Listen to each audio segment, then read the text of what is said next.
Our story begins in Zhongshan City, amidst devastation everywhere. Following a volcanic eruption and an earthquake, the city is in chaos. The government is urging people to evacuate peacefully. People are really frustrated and wondering. Just a few days ago, an underwater earthquake and the eruption of Mount Fuji resulted in the deaths of tens of thousands of people. Now, unexpectedly, they too must evacuate. One woman is particularly worried because she left in such a hurry that she didn't bring anything. She plans to buy supplies in Zhongshan City. However, a man next to her asks if she hasn't seen the news, explaining that the goods in the Walmart and Ali warehouses in Zhongshan City have all been moved.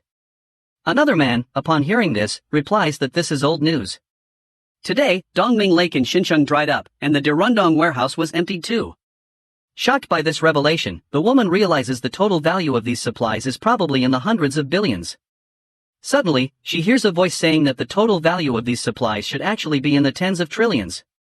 He is our protagonist, who explains that the loss of supplies and various natural disasters are just the surface. He urges them to open their eyes and see that the end of the world is coming. Upon hearing this, the woman asks our protagonist if he is joking. The man sitting with him starts laughing at our protagonist, asking if he is kidding. If it's really the end of the world, I'm actually looking forward to it. That man said all living beings are equal. Our protagonist does not look happy. Because even at the end of the world, there is no equality for all living beings. He has personally experienced this.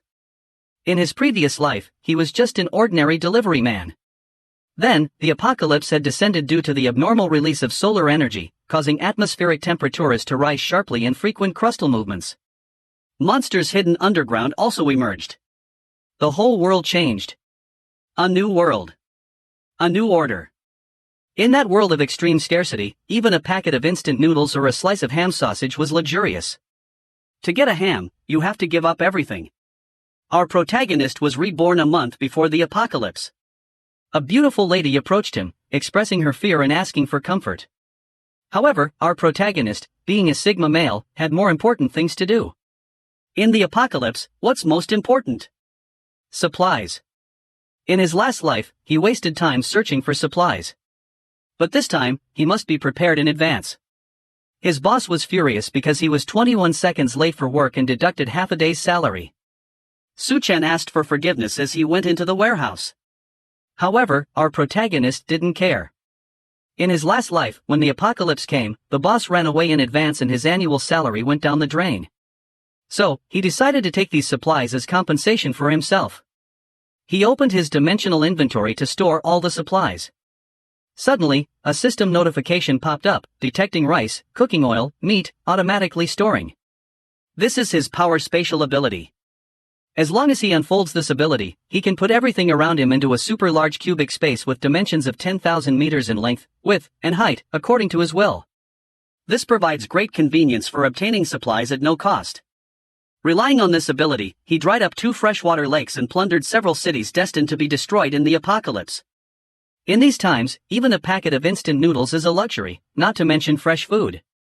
And in his dimensional storage, time is frozen. Food remains fresh no matter how long it is kept. He started crying, overwhelmed by the thought, finally, he doesn't have to eat dirt in the apocalypse like he did in his previous life. After regaining composure, he opened his inventory to check the supplies he had harvested this time. Having collected so many resources, he could finally breathe a sigh of relief. However, his peace was short-lived as other people arrived at the warehouse to move the goods out, but were shocked to find it empty. They questioned Su-chan about where all the supplies were. Su-chan didn't give it a second thought, saying that he took everything. The manager was puzzled and wondered how Su-chan had managed this. However, catching Su-chan was not his top priority, so he ordered his team to apprehend him. Meanwhile, Su-chan opened his dimensional door and stepped inside, mocking his manager by saying he wouldn't be late anymore. Everyone was shocked and puzzled about where Su-chan had disappeared to. Outside the building, Su-chan utilized his second ability, Space Jump. With this power, he could teleport within a 3-meter radius. This ability was invaluable in the apocalypse, allowing him to enter abandoned buildings for supplies and escape safely, even when confronted by mutant beasts. Declaring his job done and his zero-cost shopping mission complete, Su-chan prepared for the apocalypse with these newfound resources. Just then, his phone rang. The notification stated that the Earth was experiencing intense geological movements and localized natural disasters were likely, but these were manageable and should not affect daily life. The message urged people not to panic excessively. However, Su-Chen knew better that the official statement was just to prevent panic, but he was aware that the end was near. His phone rang again, this time displaying his girlfriend Jiang Zioqian, who had betrayed him in the previous apocalyptic world. Despite his anger at seeing her name, Su-Chen calmed himself and answered the call. She accused him of disappearing and selling their house without her knowledge. Do you think you can find a woman willing to be with you after selling the house? What about your responsibility as a man? She challenged. Despite her claims of indifference towards the house, she insisted that giving her the house as a gift was the only way she could feel secure with him. Su-Chen, however, remained unmoved by her demands. He asked her if she had anything else to say. Upon hearing this, Jiang Zioqian became very angry and snapped at Su-Chen. What's your attitude? I'll give you another chance. Come back now and transfer the ownership to me, or don't even think about marrying me. But Su-Chen didn't care. He told her he was on his way back to Xanadu and they would talk when he got back. He was really angry. In his previous life, they had spent 5 years in the apocalypse. He had searched everywhere for supplies to feed her and even brought her into a safe zone. If it weren't for him, she would have starved to death during the apocalypse. Yet, she betrayed him and killed him. Not just that, she slept with someone else in front of him, blaming him, saying his death was because he was incompetent. He felt deeply wronged in his past life. He had actually entrusted his trust and life to such a person. But this time, both Wang Haoyu and Jiang Zioqian would pay the price. He made up his mind. He wouldn't kill them easily. He wanted them to experience the pain he had endured. 100, 1,000 times over. However, he calmed himself down, thinking about the future. He couldn't steal everything. The remaining things could only be bought with money. But first, he needed to figure out how to get the money. So he called manager Lu, accepting his offer to sell his house at half price. But he wanted cash. And he wanted it now. Sometime later, in front of Dream Real Estate, Su-Chen's girlfriend Jiang Zioqian and Wang Haoyu were waiting for him. When Su-Chen got out of the taxi, Jiang Zioqian told him that she had been waiting for him for quite a while. However, Su-Chen didn't care about her and told her to move aside. But Wang Haoyu interrupted Su-Chen, demanding, "Who let you sell the house? Dare to sell my house. And I'll make sure you won't see the sun tomorrow." Wang Haoyu tried to threaten Su-Chen. However, Su-Chen didn't care. He grabbed Wang Haoyu by the neck and lifted him into the air, then threw him forcefully to the ground. He warned Wang Haoyu that he could handle his affairs however he wanted. Jiang Zioqian asked Su-Chen, "What are you doing?" and pleaded with him to let her brother go as she started shouting for help. However, Su-Chen didn't care and slapped her, leaving Jiang Zioqian in shock, wondering how he could do such a thing. Meanwhile, Wang Haoyu begged for forgiveness, asking Su-Chen to let him go. Su-Chen, seeing him in this state, started smiling and said, "Don't worry, you won't die too quickly." He then released him and went into the building. After that, Jiang Zioqian checked on Wang Haoyu and demanded that Su-Chen kneel down and apologize to him quickly. Otherwise, he could forget about marrying her in this lifetime. When Su-Chen turned his head toward them, they became terrified and started running, threatening Su-Chen that they would get revenge for what he did to them. However, in Su-Chen's eyes, they were just worthless. Inside the Dream Real Estate building, the manager told Su-Chen that he would buy his house and pay him in cash. For the manager, it was the best deal, a house worth over $1 million, and this foolish guy was selling it for $700,000. He could make a profit of several $100,000 with a quick turnaround. Su-Chen agreed, but on the condition that the manager made the full payment today. The manager agreed and suggested they sign the contract and transfer the money immediately, with the transfer of ownership to be completed the following Monday. Su-Chen agreed, knowing that in the apocalypse, you could choose any house you liked, as long as you dared to live in it. After receiving his payment, he left Dream Real Estate. Although various disasters were occurring, life in Xanadu, located in the inland central plains, was still orderly due to its distance from earthquakes, tsunamis, and volcanic eruptions, plus the officials' efforts to debunk any chaos. But suddenly, he noticed an advertisement for a high-interest loan. So he called the number asking if this was the loan company and if he could mortgage his property with a property certificate. They agreed and asked him to come to Hanhai International. Later, Su-Chen reached Great Sea Loans Limited Company to secure a quick loan. However, the value of Su-Chen's house seemed not to be much. Su-Chen then asked how much he could borrow. But upon seeing the representative, Su Chen remembered that this man was Wang Haoyu's older brother, Wang Dihai, who had died in the mouths of mutant beasts in the previous life. Wang Dihai stated that he could buy the house for at most 500,000, but he would need to keep the property certificate first. However, Su Chen didn't agree, demanding an additional 100,000, and he wanted it immediately. He reassured Wang Dihai that he didn't need to worry, as he would make a profit from this deal and pay him back immediately. Upon hearing this, Wang Dihai wondered if Su Chen was a gambler. Nonetheless, he didn't care. As long as he was involved, he was willing to do anything for a profit, even sell his own parents. He considered whether Su Chen was foolish, thinking he could turn things around in a single day. Wang Dihai replied that as long as he mortgaged the property certificate with the company, everything else was negotiable. He then transferred 600,000 yuan into Su Chen's account. Meanwhile, outside the building, Zhang Xiaoqian justified her actions, saying she was just taking back her own house and questioned what was wrong with that. She was outraged that Su Chen had laid hands on her and insisted he must pay the price. Wang Haoyu also expressed a desire to kill Su Chen and mentioned getting his big brother to do it. Suddenly noticing Su Chen, Zhang Xiaoqian pointed him out to Wang Haoyu, asking if that was him. Wang Haoyu confirmed it was, and expressed curiosity about what Su Chen was doing there. Zhang Xiaoqian suggested they follow him to see what he had been up to these days. Sometime later, Su Chen reached the Green City Hotel. In his memory, many commercial buildings had collapsed under the impact of seawater backflow and rapid freezing and severe cold. But the Green City Hotel had withstood various natural disasters until the end. He heard the presidential suite was well equipped, even featuring a swimming pool, and thought it might be a good idea to use this place as a base. Living here for a long time wouldn't be bad. Although many warehouses had been emptied before, there was no shortage of hot meals and ingredients. Suddenly, a beautiful woman approached Su Chen, introducing herself as the hotel restaurant manager, Lu Xinrui, and asked how she could assist him. Su Chen replied that he wanted to order 1,000 tables for a banquet and inquired if they could accommodate that. Manager Lu was shocked after hearing such a large number of orders but managed to control her expression and confirmed they could. She explained they had options for 5,000 per table, 10,000 per table, and even 30,000 to 100,000 per table, and asked Su Chen which option he wanted to order. Curious and impressed by his grand demeanor, she wondered if this young man might actually be a hidden second-generation rich. Su Chen responded, then let it be 10,000 per table, totaling 10 million. He agreed to pay a 50,000 deposit and asked for the delivery to the address he provided, with the balance to be settled a week later. However, he wondered if the Green City Hotel met such high standards. Manager Lu became nervous after hearing about the 50,000 deposit since just the cost of ingredients was estimated to be 50,000, but she knew connecting with wealthy clients was worthwhile.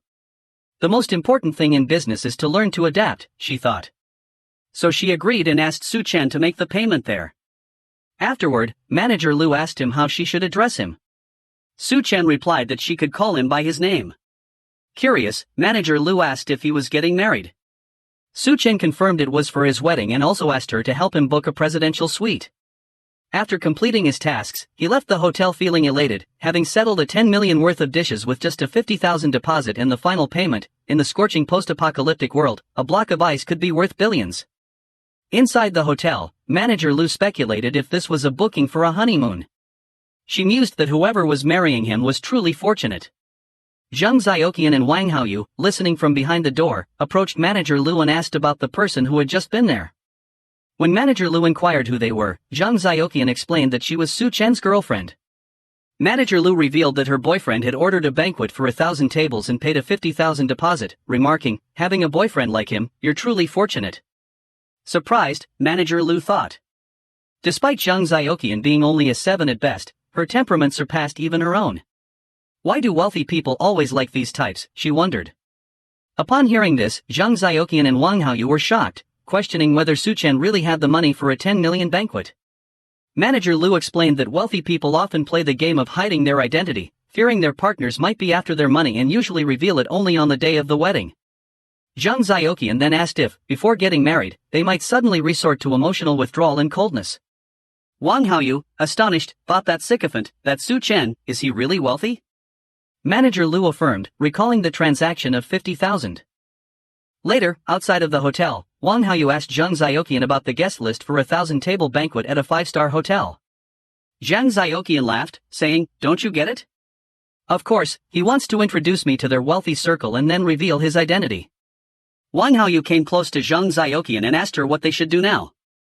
She explained that they needed to take the initiative and create opportunities for this bootlicker. She started to feel really happy, thinking she had never imagined such a scenario in her life. Unexpectedly, it had to happen with Su Chen, that bootlicker. Meanwhile, Su Chen, at his home, thought about his finances. Selling the house for 700,000, taking out a high-interest loan of 600,000 and spending 500,000 on the banquet. But during his zero-cost shopping spree, many essential items were not acquired. Even though only the deposit was paid, the remaining 800,000 was not much for him. However, he had a great idea at this point. If he didn't take out an online loan, it would be a waste. So next, Su Chen downloaded more than 80 apps at once, took selfies 30 times, and managed to secure loans totaling 970,000 yuan. After that, he became really tired, but there was no time to waste. There were still many things he had to buy.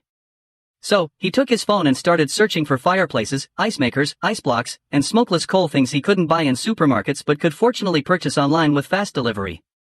After the extreme heat and severe cold, whether he could get through it or not, depended on having enough of these resources. So, he called the coal company and asked them about the current rate for smokeless coal. They replied that smokeless coal was 2,500 yuan per ton. Su Chen explained that he needed 2,000 tons of smokeless coal. The price was acceptable to him. He would pay them a deposit of 500,000 yuan first, and the remaining amount would be paid after receiving the goods. After that, he called the ice factory to order ice blocks. However, they wanted to discuss the details face to face. Su Chen agreed, saying he would meet them in person. Moments later, as Su Chen was heading toward the ice factory, he unexpectedly met Li Na and Zhang Zioqian. Li Na asked Su Chen where he had been, mentioning that Zioqian had been missing him. After seeing Li Na, Su Chen remembered that she was the one who always criticized his close friend behind his back and had allowed Zhang Zioqian to occupy his house. Su Chen asked her why she was missing him. Was it because of his house? Upon hearing this, Li Na became really nervous and said that Zioqian was just testing him before. Why was he so clueless? She explained that Zioqian was really sad and had been missing him. Zioqian came close to Su Chen and grabbed his hand, asking if he could accompany her for a walk as she wasn't feeling very well. She asked for forgiveness for scolding him the previous day. Please don't be mad at me. However, Su Chen didn't care about her. He freed his hands and started walking away, saying that he had something to do today and she should go ahead and stroll by herself. Zioqian was surprised and wondered what was going on with him and why he was acting so arrogantly. Then, she saw Su Chen taking a taxi and urged herself to hurry up and follow him, thinking this must be the final test for her. Moments later, Su Chen reached the Manhwa ice factory, where he met with the manager Mr. Wu. Mr. Wu was surprised to see that Su Chen was a young man. Su Chen mentioned to Mr. Wu that the details had been discussed over the phone, but he was curious about how long it would take to produce 2,000 tons of edible ice. Mr. Wu explained that their ice factory didn't boast about anything else, but when it came to efficiency, they were definitely the best. He asked Su Chen to give them 3 days to complete the 2,000 tons of edible ice at 400 yuan per ton, totaling 800,000 yuan. Su Chen agreed and said he would transfer 100,000 yuan as a deposit and instructed them to deliver it to the address he provided in 3 days. Mr. Wu assured him that they would deliver it safely. Curious, Mr. Wu asked Su Chen why he needed so much ice and if there was a large-scale event, suggesting that they could cooperate again in the future and that the price was negotiable. Su Chen replied that he planned to donate it to Alishan for charity. Mr. Wu was confused by this, but was happy that an 800,000 yuan deal was settled at the entrance. Suddenly, another car stopped in front of Mr. Wu's ice factory. It was Li Na and Xiao Chen. Xiao Chen asked Mr. Wu if Su Chen was her fiancé /U00E9 and what they were discussing just now. Mr. Wu, confused about why Mr. Su's fiancé /U00E9 was here and what kind of act this was, didn't care much and explained that Mr. Su had just ordered ice worth 800,000 yuan from them.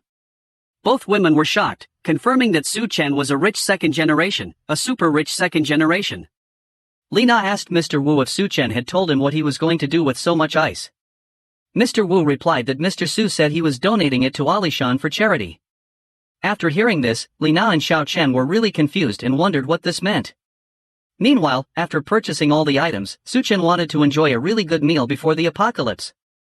In his last life, he was too busy working, not to mention going to fancy restaurants. Even going to a small cafe was a luxury. So, he opened the menu and started reading. Butter chicken, nyan, smoked steak, nature's juice. Truly, a high-end restaurant with an average spending in 4 digits.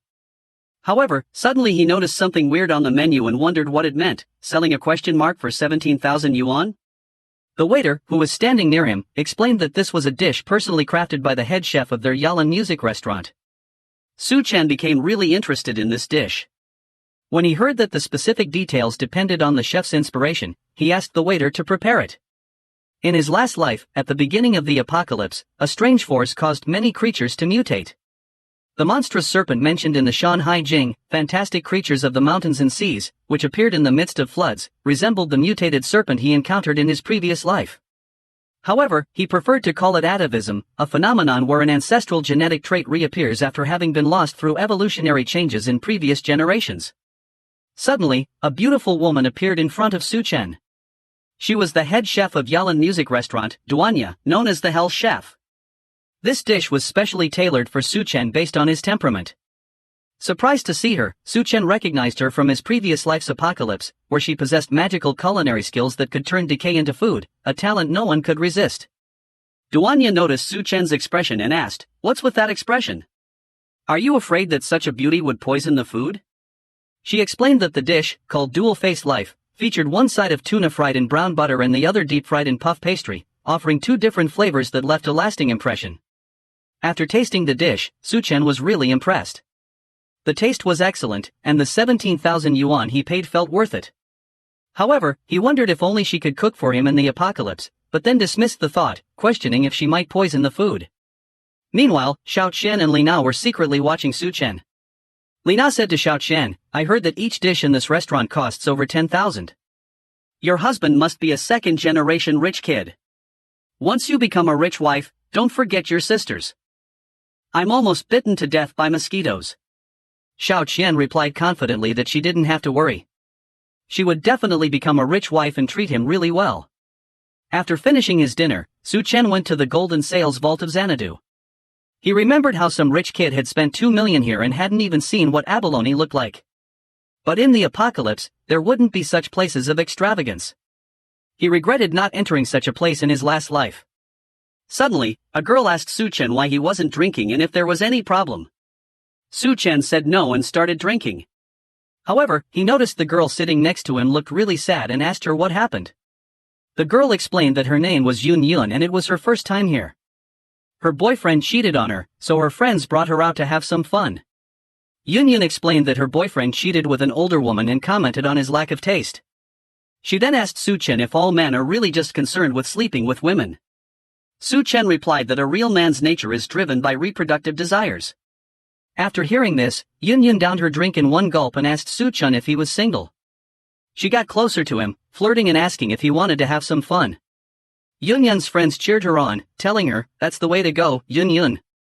That scumbag isn't even worthy of you. Be brave and go for it." Li Na and Xiao Qian followed Su Chen further into the club.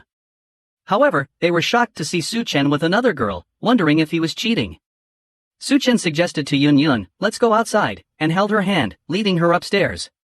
Xiao Qian called out to Su Chen to stop, but it was already too late. Su Chen had taken Yun Yun into a room and locked the door. Su Chen apologized for the interruption caused by the two. Yun Yun, not really listening, said it was her first time. Su Chen, trying to be responsible, tapped Yun Yun on the forehead and asked if she was drunk.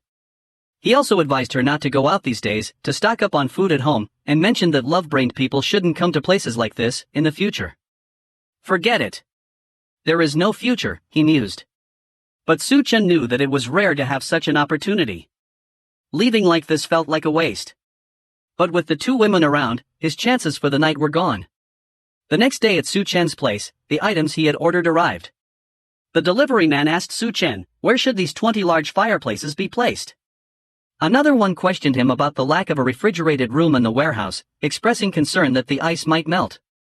Su Chen directed them to move the fireplaces and ice makers to the innermost part of the warehouse, and instructed the workers not to block the entrance, as people started gathering around his warehouse. Suddenly, Wang Haoyu came to Xiao Chen and told her, Su Chen rented a large warehouse in the suburbs, and bought a lot of large machines. They are currently being moved into the warehouse. However, Xiao Chen was really confused, and didn't know exactly what Su Chen was up to. Meanwhile, Lina noticed something and pointed out to Xiao Chun, "Look at this. Isn't this a banquet set up from the Green City Hotel? The red carpet is even laid out. Do you think he might suddenly propose to you, and then guests will come from all directions?" After seeing this, Xiao Chun became really confident and said, "Even if Su Chen proposes, I might not accept." She asked Lina to accompany her to see Su Chen's sincerity. When they approached Su Chen, Xiao Chun asked him, "Why are you buying so many things? What's going on?" Su Chen responded, "If you can help me move things, I'll tell you after we're done." Hearing this, Xiao Chen thought, "Don't joke around. I'm going to become a rich lady. How could I possibly do such rough work?" Lina came close to her and said, "This must be a test for you, to see if you qualify to become a rich lady." After that, Xiao Chen agreed to help Su Chen, saying, "I'm not that kind of delicate woman. To become a rich lady, one must be well-rounded. As long as I can withstand the test, Su Chen will definitely marry me today." Lina also wanted to help Su Chen, thinking, which second-generation rich isn't lustful? As long as I show a little, even if I can't become a rich lady, I can at least have a sip of the soup. Su Chen, who was really happy, couldn't let the free labor go to waste. With 1,000 tables of food and 2,000 tons of ice, even if the hotel and suppliers sent people, it would still take a long time to move everything. After moving items from morning to evening, they finally finished. Exhausted after working all day, Xiao Chen complained, "Su Chen is really too much. We've been moving things from morning to evening, without even a meal. If I'm going to be a rich lady, I'll definitely make all his money mine." Lina also complained, saying, "This jerk actually made us move such heavy things. The ice blocks weighed over 100 pounds each."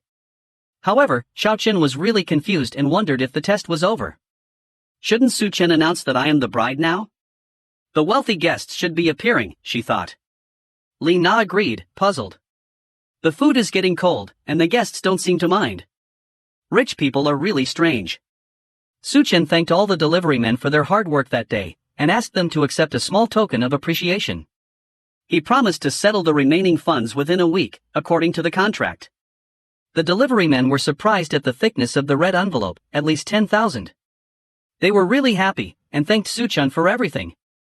Meanwhile, Xiao Chen approached Su Chen and asked if he had something else to tell her.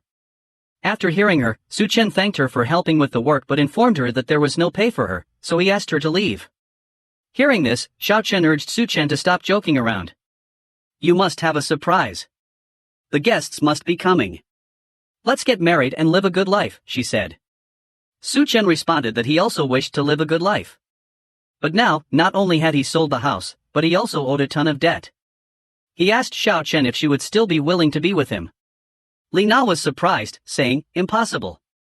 With over 10 million on this banquet, tens of thousands in restaurant expenses, and all these things, how could he be broke?" Su Chen explained that there was a big boss who wanted to do a good deed, so he helped out. They wanted to bring people to the Elachian Poverty Alleviation Project. After hearing this, Xiao Chen became furious and attacked Su Chen, accusing him, "You jerk. You've been lying to me all along." However, Su Chen dodged that and asked Xiao Chen what he had lied to her about. Xiao Chen, lying on the floor and still very angry, retorted, "If you're not a second-generation rich at all, you can forget about marrying me." But Su Chen didn't care about a gold digger like her. Xiao Chen was furious after hearing this, stood up and before leaving, warned Su Chen, "Just wait, I'll make you regret this." Lina also warned that she would make him regret it. However, in Su Chen's eyes, they were a bunch of idiots. In the apocalypse, they would be the ones regretting. Su Chen then went inside the warehouse and locked the door from inside. He is relieved that, finally, all the supplies and resources are ready. Now, he just has to wait for the apocalypse to descend. So, he opens his infinite storage and stores all the supplies in his dimensional storage. Moments later, at the Greentown Wine Hotel, the one who gave Su Chen a high-interest loan asks Xiao Chen to follow Wang Haoyu in the future and promises her a good life in Xanadu, asserting that his words still carry some weight. Wang Haoyu tells Xiao Chen that Su Chen treated her poorly and that she should have dumped him a long time ago and instead, been with him. Xiao Chen blushes, saying she knows that and is looking forward to his performance. Wang Haoyu assures Xiao Chen that she doesn't have to worry, as he will ask his big brother to take care of that guy and also get revenge for her. Xiao Chen thinks to herself that Wang Haoyu isn't bad, and besides, his big brother is quite wealthy in Xanadu. Being with him is better than being with that bootlicker. But suddenly, Su Chen, overhearing comments from behind her, remarks, "This woman really isn't picky. Xiao Chen is shocked to see Su Chen and asks him what he is doing here. Upon seeing Su Chen, Wang Haoyu tells his big brother, "It was this guy earlier who hit me." Mr. Hai, recognizing Su Chen, had been planning to find him but didn't expect Su Chen would dare to touch his little brother, wondering if he had some nerve. Curious, Wang Haoyu asks his big brother if he knows Su Chen. Mr. Hai explains that Su Chen mortgaged his house to him before and borrowed 600,000 yuan, with tomorrow being the repayment day. Wang Haoyu excitedly says that he will settle old and new scores together. Xiao Chen tells Li Na he even dared to borrow money from brother Hai. "I'm afraid he won't be able to clear the debt in this lifetime. Luckily, I didn't get involved with him." Li Na agrees, saying that borrowing money like that, he really doesn't know his place. Su Chen, hearing this, remarks that he can't even enjoy a good meal peacefully. However, Mr. Hai approaches Su Chen, stating that he has to repay the money by tomorrow at any cost, and here he is enjoying himself in the hotel. "Do I look like a joke to you? Don't bother, even if you can arrange 600,000 yuan by tonight." Wang Haoyu, furious, tells his big brother that Su Chen won't be able to give them a damn thing and not to waste time with him. "This useless guy dared to lay hands on me. Let's finish him." But luckily, Manager Lu intervenes and asks Mr. Hai what's going on here, suggesting they talk it out. Mr. Hai agreed to talk it out at Manager Lu's suggestion. However, he demanded that Manager Lu make Su Chen kneel down and apologize to him and his brother before they could consider the matter settled. Manager Lu approached Su Chen and asked, "What's going on here?" Su Chen responded, "Don't worry, just a few pests barking." Mr. Hai became really angry after hearing this and told Su Chen, "I have been giving you face, but this is too much. I will finish this today and even the heavens won't be able to help you." But suddenly someone intervened and asked Mr. Hai, "What are you doing? Who allowed you to cause trouble here?" Mr. Hai and Su Chen were both surprised to see this man, whose name is Gao Chang, the manager of the hotel. Mr. Hai became very polite and asked Gao Chang, "What are you doing here?" Gao Chang replied that he had important matters to attend to today and warned Mr. Hai not to cause trouble here or else not to blame him for not giving face. Mr. Hai knew that, on the surface, Gao Chang was a well-known entrepreneur in Shandu, but he also had a wide network in the underworld and many people under his command. Being on his bad side was not a good idea. Mr. Hai agreed with Gao Chang, assuring him, "Rest assured, I will not do anything," and offered to come to toast him later. Seeing Gao Chang, Su Chen thought back to the previous apocalypse, when Gao Chang was a major force in Shandu and the Hell Chef was also under his wing. Suddenly he remembered hearing that after the apocalypse, the Green City Hotel was the first place to experience atavistic mutations. Now, it seemed that Gao Chang's ability to become a skull crusher was due to the early appearance of atavistic mutations here. Thinking this, Su Chen resolved, "In that case, sorry, your opportunity is mine now." Gao Chang was surprised to see the interesting glare in Su Chen's eyes. After that, he went to meet Mr. Sun and told him that he had brought Ms. Duanya as requested. Duanya wondered what Mr. Sun wanted to discuss with her. Mr. Sun explained that he had heard about Ms. Duan being a great beauty and was pleased to finally meet her in person.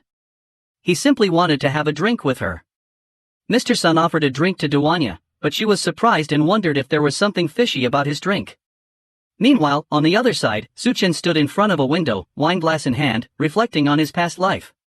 He had hidden with Jiang Zioqian in a basement and barely survived the extreme heat apocalypse. He never expected that this time, after ditching her, she would end up following him here. Well, it's a good opportunity to settle old scores with her, he thought. Meanwhile, Wang Haoyu and his big brother were having fun in the swimming pool. Suddenly, Mr. Hai asked him, "Do you feel like it's hotter at night than during the day?" Wang Haoyu agreed, saying, "Yeah, that's why I suggested going to the pool to cool down. The girls will come out in swimsuits later." Just thinking about the girls made them really excited. Moments later, the girls also came, but they were really surprised to see how bright the moon was. "It's almost like the sun," they wondered, astonished at its unusual brightness. Because of this, Wang Haoyu started flirting with Xiao Chen, saying, "My love for you shines as brightly as the moon. This is the witness of our love." But Xiao Chen, feeling too hot, hurriedly asked him to take her to the pool. Meanwhile, Su Chen watched them from inside the hotel, laughing at them.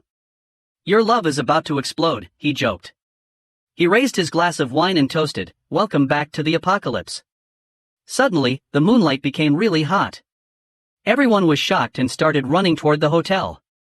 They were really confused and wondered, why does the moonlight suddenly feel so hot? Now, they didn't have time to go to the pool, so they started running back to the hotel. People inside the hotel were also really surprised and wondered why it had suddenly become so bright outside. After seeing this, another man asked, "Will Brother Hai and the others be okay?" The other man replied, "They are just flirting with the girls. You don't understand the boss's happiness," and asked him to relax. Everyone was surprised at how Wang Haoyu and the others were behaving and wondered, what are they doing? Why is their skin turning red? Wang Haoyu and the others are in great pain. Their entire bodies are burning. When Wang Haoyu spotted a fish tank filled with water, they started running toward it and finally found relief. However, Mr. Hai's men were really confused, wondering what they were doing. One of them asked Wang Haoyu where his big brother Hai was. Surprised by this question, Wang Haoyu realized he didn't know where his big brother was. Suddenly, they heard a voice calling for help. It was Mr. Hai, and his entire body was burned. Mr. Hai's men asked him if he was okay and got the burn cream to help him rest. Wang Haoyu begged his big brother for forgiveness, promising never to leave him again. Meanwhile, on the other side, Mr. Sun asked Ms. Duan why she wasn't drinking. Gao Chang told Mr. Sun that he had prepared a banquet and suggested they go there. However, Mr. Sun, unhappy, declared, "In Xanadu, nobody dares not to drink the wine I pour." He told Gao Chang that it was none of his business and escaped him not to interfere. Ms. Duan realized that Gao Chang, in trying to curry favor with Sun Debiao, had set her up. She knew Sun Debiao thought he was invincible in Xanadu, having harmed many women, and today, he had targeted her. She suspected something was wrong with the drink and felt she absolutely couldn't drink it. But she wondered what she should do. Before she could decide, the moonlight became intensely bright, causing Mr. Sun and Gao Chang extreme pain. They didn't know what was happening. They asked Ms. Duan to quickly close the curtains because it was so hot outside. Gao Chang noted that something seemed off, and Mr. Sun agreed, suggesting they go downstairs to see what was going on. After seeing this, Ms. Duan breathed a sigh of relief. Downstairs, Manager Lu was trying to calm everyone down, explaining that they had contacted the rescue team and asked everyone to please wait here for rescue. However, the people were not listening to her, saying they had millions at stake every minute and couldn't waste time there. Gao Chang asked Old Mao what was going on. Old Mao explained that the moon had suddenly brightened and the temperature had risen to about 70 degrees outside now, and the news reported that nearly 100 people were injured. Seeing the situation, Mr. Sun called Minister Zhao, explaining that he was stuck in the Green City Hotel, and asking if he could send someone to pick him up. Gao Chang asked Mr. Sun how Mr. Zhao was doing. Mr. Sun explained that right now, Mr. Zhao was working to ensure that there wouldn't be any power issues. Unfortunately, nobody was available to come over. Things were a bit tricky. Meanwhile, Wang Haoyu's big brother is in severe pain. His whole body is burning due to the high temperature, and he needs to go to the hospital. However, with it being so hot outside now, they are unsure how they will get to the hospital. Wang Haoyu's brother explains that he doesn't have to worry. He will have Xiao Dao drive over to pick them up. So, he calls Xiao Dao, who is still in the underground garage. Xiao Dao tells Mr. Hai that it's really hot outside, so he asks them to wait there while he comes to pick them up. However, he is a little surprised after seeing that it is still bright outside at night and that the temperature is so high. But suddenly, his car tires blow out. He is shocked, wondering if this is for real. Did the heat blow out all the tires? What kind of crazy weather is this? So, he calls Brother Hai to explain that all 4 tires of the car blew out and that he can't get through now. He needs to go back and asks them to figure it out themselves. However, when he steps out of the tree's shadow, his shoes stick to the ground, and he falls. Another man is lying on the ground beside him. Xiao Dao gets really surprised, and when he tries to stand, his skin starts melting like glue. Mr. Hai and the others are shocked after hearing Xiao Dao scream, wondering what happened to him. Meanwhile, Su Chen is sleeping in his room peacefully, unaffected by the outside temperature. The government announces that, due to the sudden release of intense heat from the moon, outdoor temperatures have risen to 75 degrees, with ground temperatures reaching 100 degrees. This event has already resulted in nearly 100 casualties. They urge everyone to stay indoors and avoid going outside to prevent skin and respiratory burns. Suddenly, due to the intense heat, the city power center collapses. Meanwhile, Mr. Hai realizes that Xiao Dao is no more, and all other rooms in the hotel are fully booked. This is the last room available, so they have to share it. However, Xiao Chen is not happy with this arrangement, wondering what kind of joke this is and how she can share a room with a man. And Aina also agrees with her, saying they need a separate room. But suddenly, the electricity goes out too. Mr. Hai wonders what the heck is going on with this place. Why is there no electricity? Because of that, the air conditioning stopped, and the indoor temperature is rising rapidly, probably over 40 degrees now. They'll suffocate if they stay here. They need to figure something out quickly. Suddenly, Xiaochen remembers that Su Chen's presidential suite has a pool, so she suggests to Mr. Hai that they go and take it over from him. Meanwhile, Su Chen is enjoying himself, playing in his pool. In his last life, the city's electricity had hidden dangers due to improper maintenance. No matter how much manpower was invested, the city's electricity still exploded. But all users connected to the city's electricity were affected. That's why he specifically chose a room with a pool. He also prepared vertical air conditioners and large backup batteries to ensure room temperature. Let's add some ice as well. After changing his clothes, Su Chen sits on the sofa, gets some wine, and enjoys his life without worrying about the outside temperature. Suddenly, he started feeling hungry. So, he used his resources and prepared some food, pondering that on the first day of the apocalypse, he might as well have a simple breakfast. He wondered when Chang's opportunity would show up. But suddenly, his meal was interrupted by someone knocking on his door, asking him to open it. When he opened the door, cool air started coming out from his room. Mr. Hai was really surprised, wondering how Su Chen's room was so cool and how his air conditioning was working without electricity. Su Chen asked them if they needed something from him. Suddenly, Wang Haoyu noticed that there was ice in Su Chen's room. This room not only had a pool, but also electricity and food. Seeing this, Nina said to Su Chen, "We're all about to roast outside, and here you are, enjoying luxury." Xiao Chen agreed with her, accusing him of being too selfish, and demanded that he leave his room now. Mr. Hai told Su Chen that since he had borrowed money from him, it was time to pay it back. He demanded that Su Chen give up the room to him, considering it as interest for these days, or else he would throw him out. But when Mr. Hai tried to enter Su Chen's room, Su Chen pulled a gun from his storage and shot Mr. Hai. Confused and in shock, Mr. Hai couldn't understand what had just happened. Su Chen warned everyone that if anyone took one more step forward, they would be dead. Everyone was really surprised, wondering how he had a gun and where he got it from. Mr. Hai, now really angry, conceded, "Alright, you're tough, I give up." However, Su Chen didn't care. He shot Mr. Hai again in his leg. Mr. Hai started crying because of the pain. Su Chen told them to get lost, asking why they were wasting his time, and if they wanted to die. He declared that he would count to 3, and if they didn't disappear from his sight, he would shoot everyone. He started counting. Meanwhile, on the ground floor, Gao Chang asked Manager Lu why their hotel had no food. Manager Lu apologized, explaining that a few days ago, someone booked 1,000 tables for a banquet, and because of that, they had almost run out of ingredients. The deliveries were scheduled for today. However, Mr. Sun didn't care. He demanded that Manager Lu bring all the food and water up to him. After hearing this, other people started complaining, saying, "You're hoarding the bottled water, and now you want to hoard all the food too. Damn it, this is not giving us a chance to survive. Just because you have money doesn't mean you can do whatever you want. If you have money, why don't you leave? The water and food should be shared among everyone. Why should it all go to you?" Mr. Sun's man asked if anyone had a problem with that, stating that they would personally throw him out right now. But in Mr. Sun's eyes, they were just a bunch of useless people. Wang Haoyu sought help from everyone, saying, "Su Chang has a gun, and he is killing people." Gao Chang, after hearing this, realized, "Isn't that a gunshot wound? There aren't many people who can get their hands on a gun. It seems like there's a tough character living upstairs." Wang Haoyu asked his big brother, Hai, if he was okay. Meanwhile, Xiao Chang explained to everyone that Su Chang's room had electricity, air conditioning, and even a swimming pool. Everyone asked Xiao Chang if she was telling the truth. Xiao Chang confirmed that she saw it with her own eyes. There were even ice cubes, lots of food, fried chicken, and alcohol.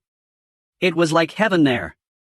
After hearing this, everyone started heading towards Su Chang's room, complaining, "We are sweating like we're in a damn sauna here, and he's enjoying himself?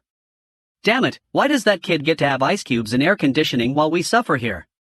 Xiao Chang urged everyone, "Let's go up there and make that kid give up the ice cubes and air conditioning." Gao Chang told his men to go up and figure out what to do, saying, "You don't need me to teach you, right?" They assured Gao Chang that they knew what to do. Moments later, everyone was standing in front of Su Chang's room, asking to discuss something with him.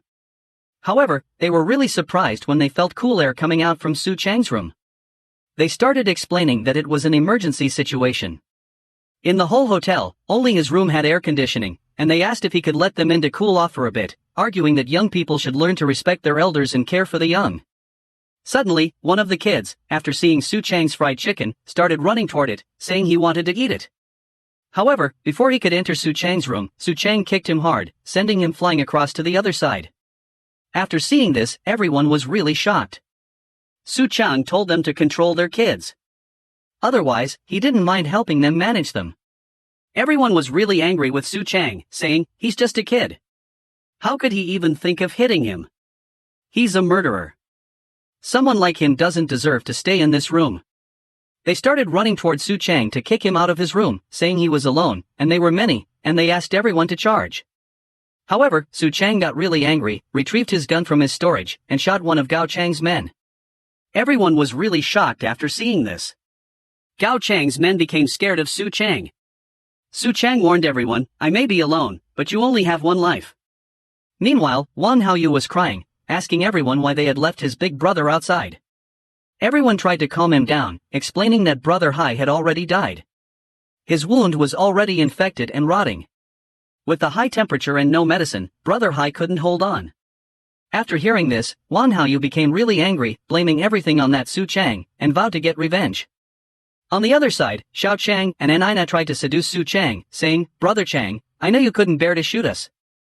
You were just scaring Wang Dahai.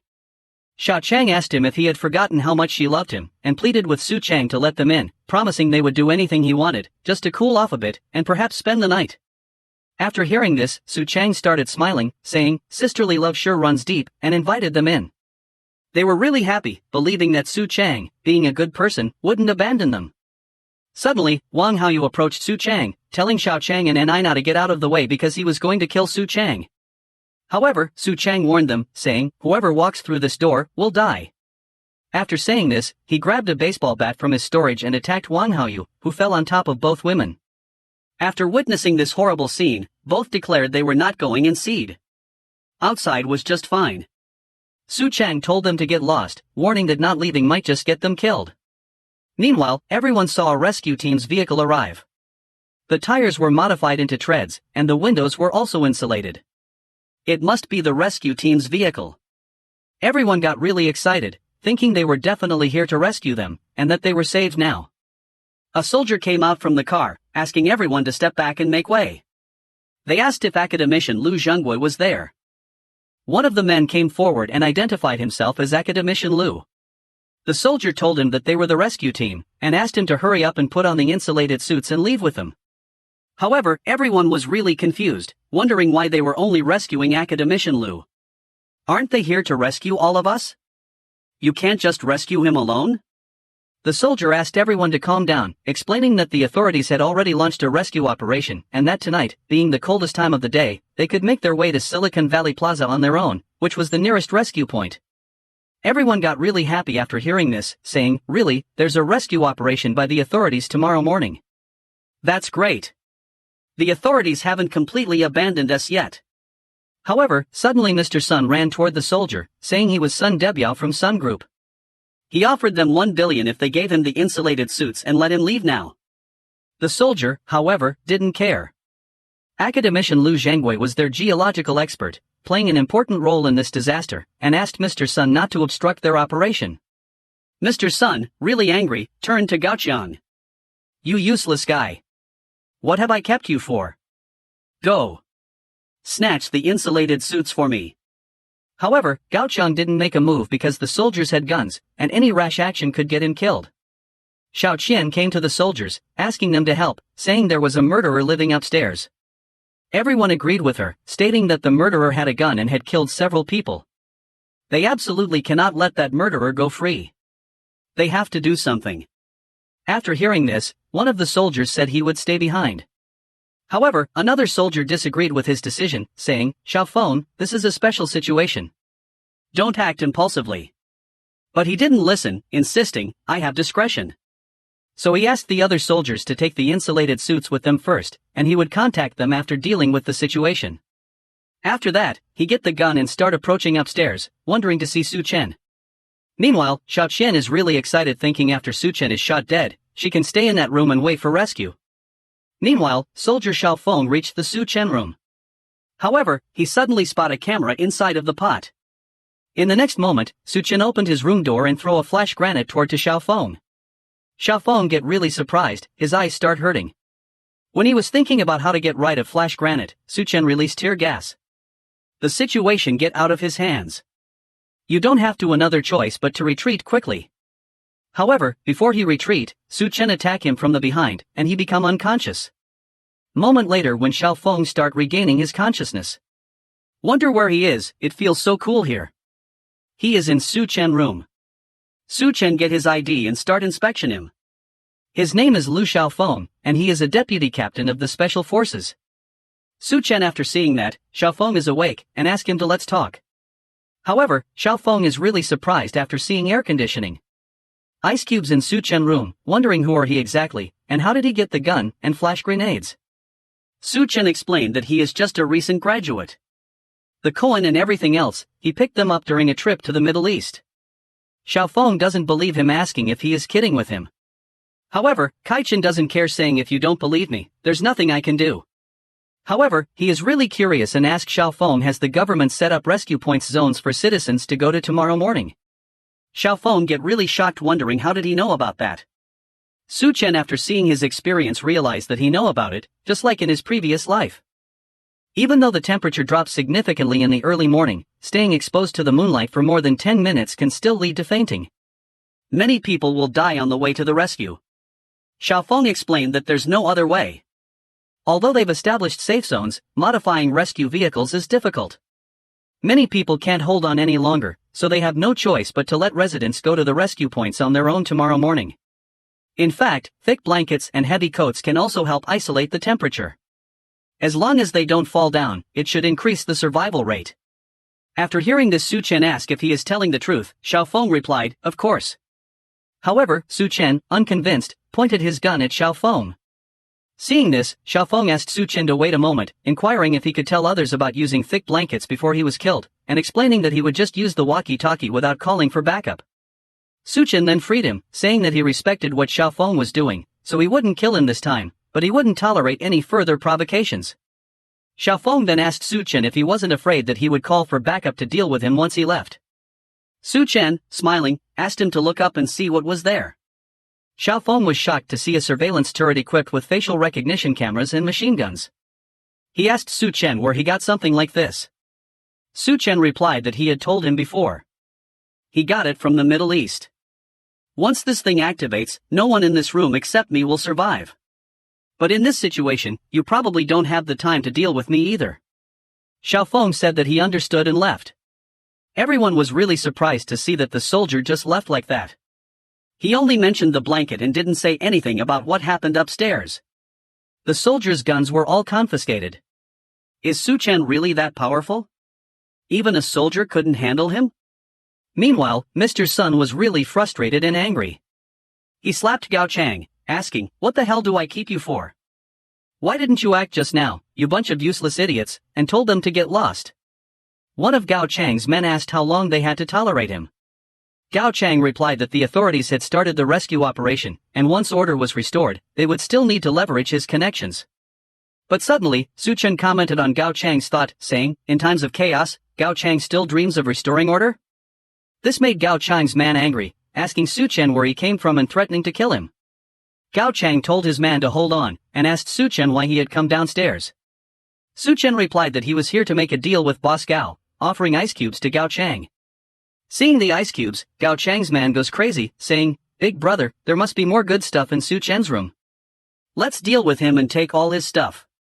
Well, thugs are always thugs, but Suchen is the biggest thug there. He points the gun he got from Xiaofeng at Gao Chang's man, staring the hell out of him. Gao Chang, who has the same thought as his man, also gets scared after seeing the gun. He said, Suchen, my friend, don't bother with him.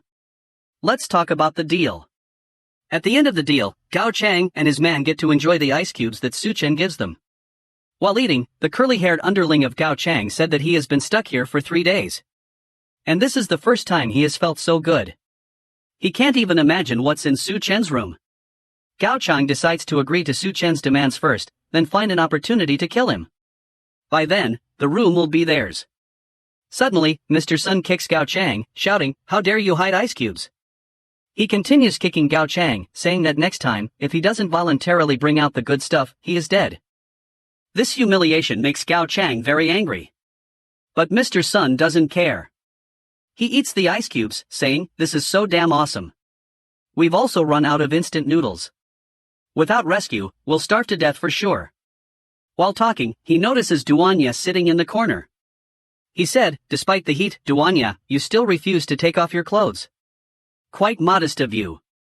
But he forcefully grabs Duanya's hand, saying he likes playing with someone like her. And since he is in the mood now, he asks her to come with him. Angry, Duanya punches Mr. Sun, shouting, "Don't touch me." This makes Mr. Sun very angry. So he tries forcing Duanya, saying, he will have his way with her right here, and everyone can have a taste later. Duanya covers herself, and Mr. Sun starts laughing at her, saying, "You're all soaked. Aren't you feeling hot already? Enough is enough." Angry, Gao Chang said, "Mr. Sun de Biao, that's enough?" This makes Mr. Sun very angry. He turns around, shouting, "Shut your mouth, Gao Chang. I'm giving you face. Do you even know who you're talking to?" But suddenly, Gao Chang stabs Mr. Sun's neck with a knife. People start to scream that someone's been killed. After killing Mr. Sun, Gao Chang said, "Su Chen is right. It's already chaos. So Mr. Sun might as well die along with it." He told everyone that now this place is under his command. Everyone else either goes to the rescue point or dies here. Duanya was very scared to see just what happened. But someone who planned all this was enjoying the show. Su Chen, watching from upstairs, happened to see that his words are effective. He said, since Duanya was the boss here in his past life, if he accelerates the process of this matter, will her opportunity come earlier as well? Meanwhile, Xiao Chang and Anina were begging Gao Chang. Xiao Chang said, "Give it to me, strong brother. I want it." Anina said that she will do anything for him. Gao Chang first drinks the ice water, then throws the remaining at Xiao Chang and Anina, telling them that since they want ice water, then follow him, he will have them do whatever he wants. Getting the ice water, both of them start to fight like children. The curly-haired man asks Gao Chang if they are not going to the rescue point. Gao Chang said that now it's Doomsday. If they want to survive, they have to rely on themselves, and the rescue point is a kilometer away. It's not certain if they can even make it there alive. Then the curly-haired man asks him why they are still taking these few freeloaders when they are low on supplies. He is talking about Xiao Chang and Anina. Gao Chang told him that it's Su Chen who was planning to keep these few people, and it just happens that they need a few cannon fodders too. Then, at midnight, Xiao Chang and Anina, covering themselves with a thick blanket, get ready to finally leave this damn place. Anina said that they have only got a little bit of snacks these 2 days. When they get to the rescue point, she is going to eat meat and drink cola. However, before they could go out, Gao Chang's underling snatched Xiao Chang's blanket. Angry, Xiao Chang asks what he is doing. The curly-haired man asks Xiao Chang what she is doing. Big brother gave her all the ice water, and now she wants to leave. Isn't that unfair? Besides, didn't she say she will do anything? Then just hang out with me for a while. Meanwhile, the people who left the hotel to go to the rescue center were very thirsty. They were angry because Gao Chang took control of the supplies. They haven't been given any water or food. Staying in the hotel is like being thirsty to death, but going to the rescue point might still offer a slim chance of survival. Hoping that they all continue walking, but it's even hotter outside than they imagined, even with boards tied to the soles of their shoes. While walking, an old woman slips and falls to the ground. Her skin starts to melt like wax, and she screams in pain, asking for help. But no one stops to help her and continues walking. At a time like this, with uncertainty about survival, who has time to worry about others, even if they're family or loved ones? In an apocalypse, everyone's focus is on surviving first. On the other hand, Mr. Sun and Wang Dihai's dead bodies, lying outside and burning in the moonlight, suddenly open their eyes and wake up. Su Chen watches people heading towards the rescue points. He remembers that in his previous life, he went to the rescue point like them. But at that time, no one reminded him to bring a blanket. Even though it was only a short kilometer, he doesn't know how many lives were sacrificed. On the other hand, Su Chen was screaming while Gao Chang's underling was trying to have his way with her. Su Chen said, "Big brother, why don't we go to the room and have some fun instead of staying here?" Nina said, "Yeah, we'll go along with you." The curly-haired guy laughs, asking if they are getting shy now. What's there to be afraid of here? But suddenly, Mr. Sun and Wang Dihai, who have turned into zombies, break the door and enter. Everyone is too shocked to see it and starts running away from there. Wang Haoyu is very scared, asking if they will turn into zombies if bitten. Gao Chang grabs him by the neck saying, "Why don't you go and find out?" He puts Wang Haoyu in front of Mr. Sun's zombie, who is approaching them. Wang Haoyu screams. The curly-haired boy asks Gao Chang if he is okay. Gao Chang responds that Mr. Sun's body temperature is very high. But suddenly, our protagonist arrives there, asking everyone to move aside. He holds a sword and deals with these fire zombies. The curly-haired underling is surprised, asking if Su Chang wants to deal with those things. Seeing this, Gao Chang gets happy, saying they will let Su Chang kill them, and then they will kill him. Su Chang knows that in the apocalypse, corpses exposed to sunlight will mutate.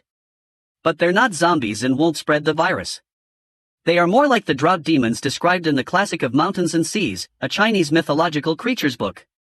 So Su Chang also refers to them as drought demons. They start approaching Su Chen. However, Su Chen knows that these drought demons actually retain some memories or attachments from their previous lives. He wonders if, in his previous life, it's likely that Gao Chang killed Mr. Sun, which led him to hold on to the desire for revenge against Gao Chang and become the first drought demon. And Wang Dihai became another drought demon because he killed him. Wang Dihai tries to attack Su Chen. He dodges. Ignoring Wang Dihai, Su Chen starts running toward Mr. Sun so he can get Gao Chang's opportunity. He attacks Mr. Sun with his full power and kills him. After killing him, suddenly a purple stone comes out of his body. This is the crystal nucleus that can bring about superhuman physique. Su Chen grabs that purple stone, saying, "Now it belongs to me." However, suddenly, Wang Dihai tries to attack Su Chen from behind. Su Chen jumps into the air and dodges his attack. But Su Chen takes advantage of the opportunity and sends her towards Gao Chang and his men. After that, he goes towards his room, saying to them, "You guys have fun." Gao Chang gets really angry after seeing this. He is really frustrated. So he grabs Wang Haoyu by the neck, saying, "You useless trash. Get up." After that, he throws Wang Haoyu toward Wang Dihai so he can save himself. He asks his men to grab the weapon and kill him. Meanwhile, in Su Chen's room, he tries to eat that purple stone he got from Mr. Sun's body. He puts the purple stone in a glass and adds some wine on top. In the apocalypse occasionally, crystal nuclei like these appear in the skulls of drought demons and mutant beasts. These nuclei are extremely rare, perhaps not even 1 in 100. To eat this crystal, you have to clean the crystal nucleus thoroughly, then swallow it directly. Just by doing that, the body can absorb the energy from the crystal nucleus. After that, he swallows it directly. After swallowing this, his eyes start glowing red, his body starts burning like fire, and his clothes are torn into pieces. To control his body temperature, he gets the ice block from his storage and lays down on top of it. Meanwhile, on the ground floor, Gao Chang successfully kills Wang Dihai.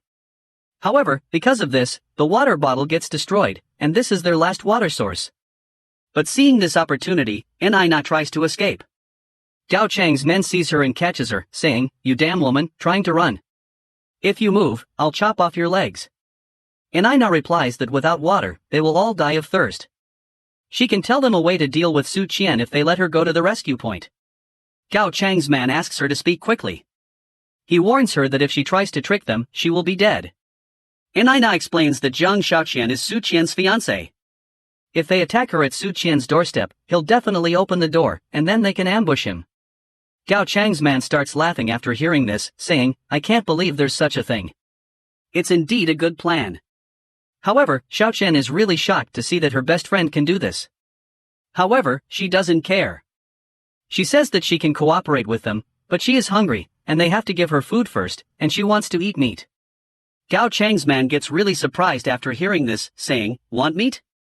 The meat in the electric fridge has already been spoiled, and you still want meat?" Gao Chang, after seeing this, asks Shaoqian if she really wants to eat meat. He gives her a knife and says, "That's up to you." Shaoqian is surprised after asking Gao Chang if he means. However, she doesn't care. She takes the knife from Gao Chang's hand and starts approaching Nina. Nina, after seeing this, asks her, "What are you planning?" "What do you mean?" "Don't come near me, Shaoqian.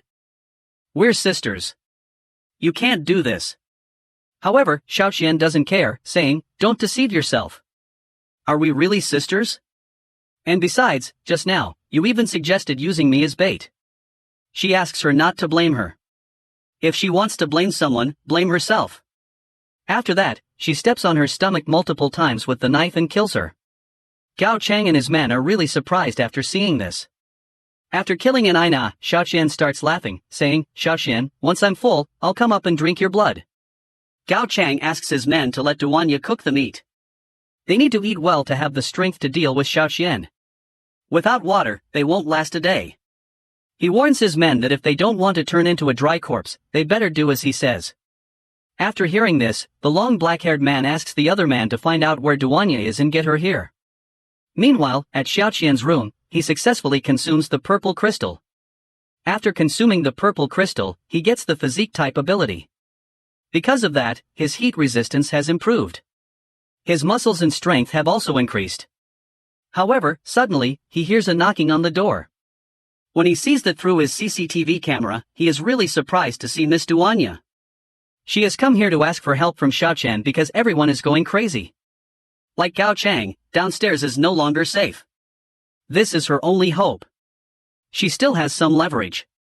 Xiaoqian opens the door and asks her if everything is okay.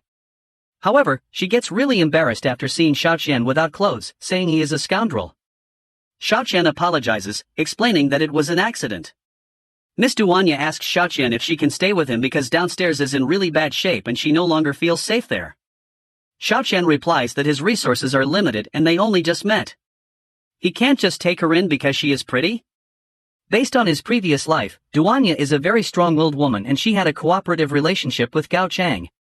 Although he considered subduing her, the atmosphere is a bit awkward now. Miss Duanya explains that she is not only a chef but also an outstanding graduate from Southwest Medical University with a medical qualification certificate and 3 years of experience as a surgeon. But she gets really surprised after seeing Xiaoqian's room, thinking the room is so well equipped. It's not the room, it's the ice and electricity. She wonders if she has to show her worth to stay here. After hearing this, Xiaoqian replies, saying that the fact that she's a doctor is indeed very enticing, but resources are scarce now and it's uncertain if they can survive until tomorrow. Duanya is surprised and asks Xiaoqian as long as he doesn't kick her out of the building, she'll do anything. After hearing this, Xiaoqian starts smiling, saying, since Miss Duan has spoken, just consider this place your own home. Duanya realizes that she spoke too hastily. However, it is already too late. Xiaoqian warns her, saying her only choice in front of him is to behave herself. Don't have any ulterior motives, or else I will kick you out from here. Duanya, after hearing this, says she understands. She never doubts his methods and determination.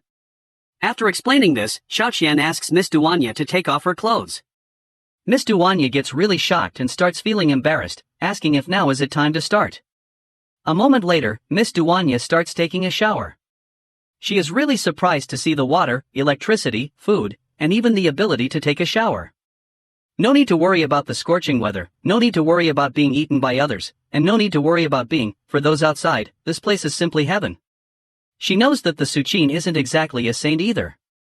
A while ago, before she started taking a shower, Suchin said to her that he'll give her something different to eat. She knows what Suchin is talking about, but she says, forget it. Anyway, I considered this before coming up. Meanwhile, Suchin is watching Miss Duanya taking a bath. He is doing this not to peek, just to prevent her from doing anything improper.